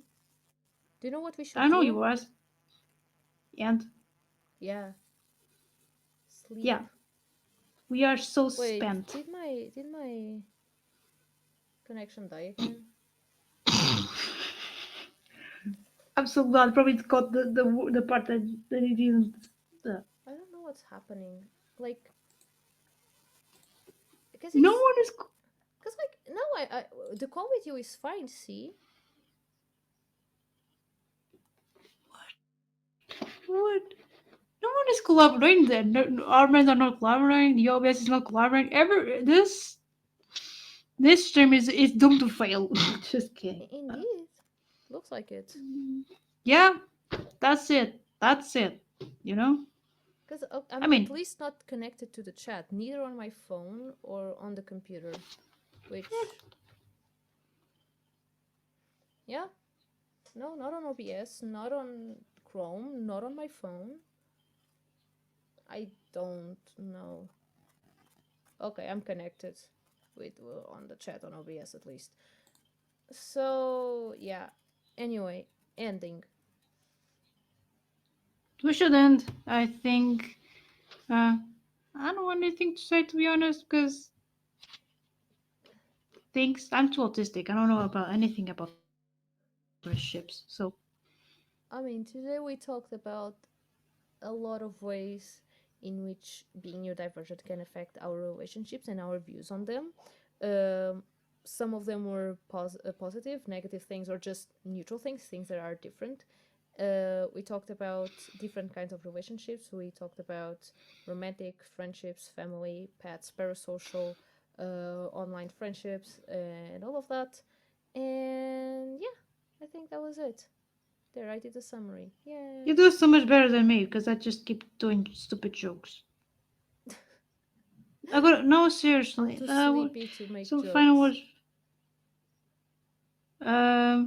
I think this was actually because I want to finish with this note. It's because it's there's like a big dissonance Dissonance? between how people dissonance between how people perceived autistic people and how we actually live, and we actually have thrilling, fulfilling relationships.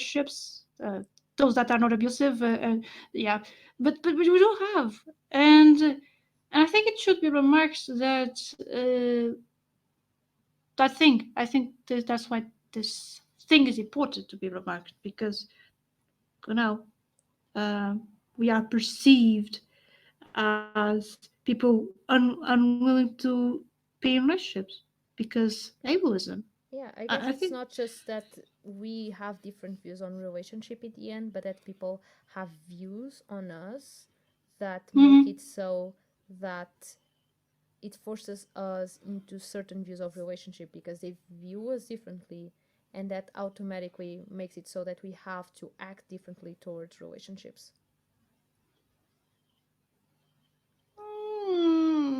I will go also with you. We are not then able to keep to initiate and maintain relationships as well. I don't know if you said if you Yeah, meant that as well. I You meant, meant well, okay, I kind of okay, was, I didn't, okay. I I guess I see. didn't even imply it, but it was more of a that is included in what I said, Mm-hmm. in the sense that Mm-hmm. if I Mm-hmm. can't establish a relationship with someone, is because they have views on me that inherently will affect the way I have to view that relationship and the way that I Oh. can act or not. Mm-hmm. That's what I meant. I guess the acting part was missing, so yeah, thank you. Pretty I am much. so sleepy. Let's I see. end. You have to sleep. I have to do something else. I don't know. I'll even put the Uh, ending screen. Yes, we ended. It's there. It says podcast ended. We did it. we did it. Bye Wait, bye. bye, guys.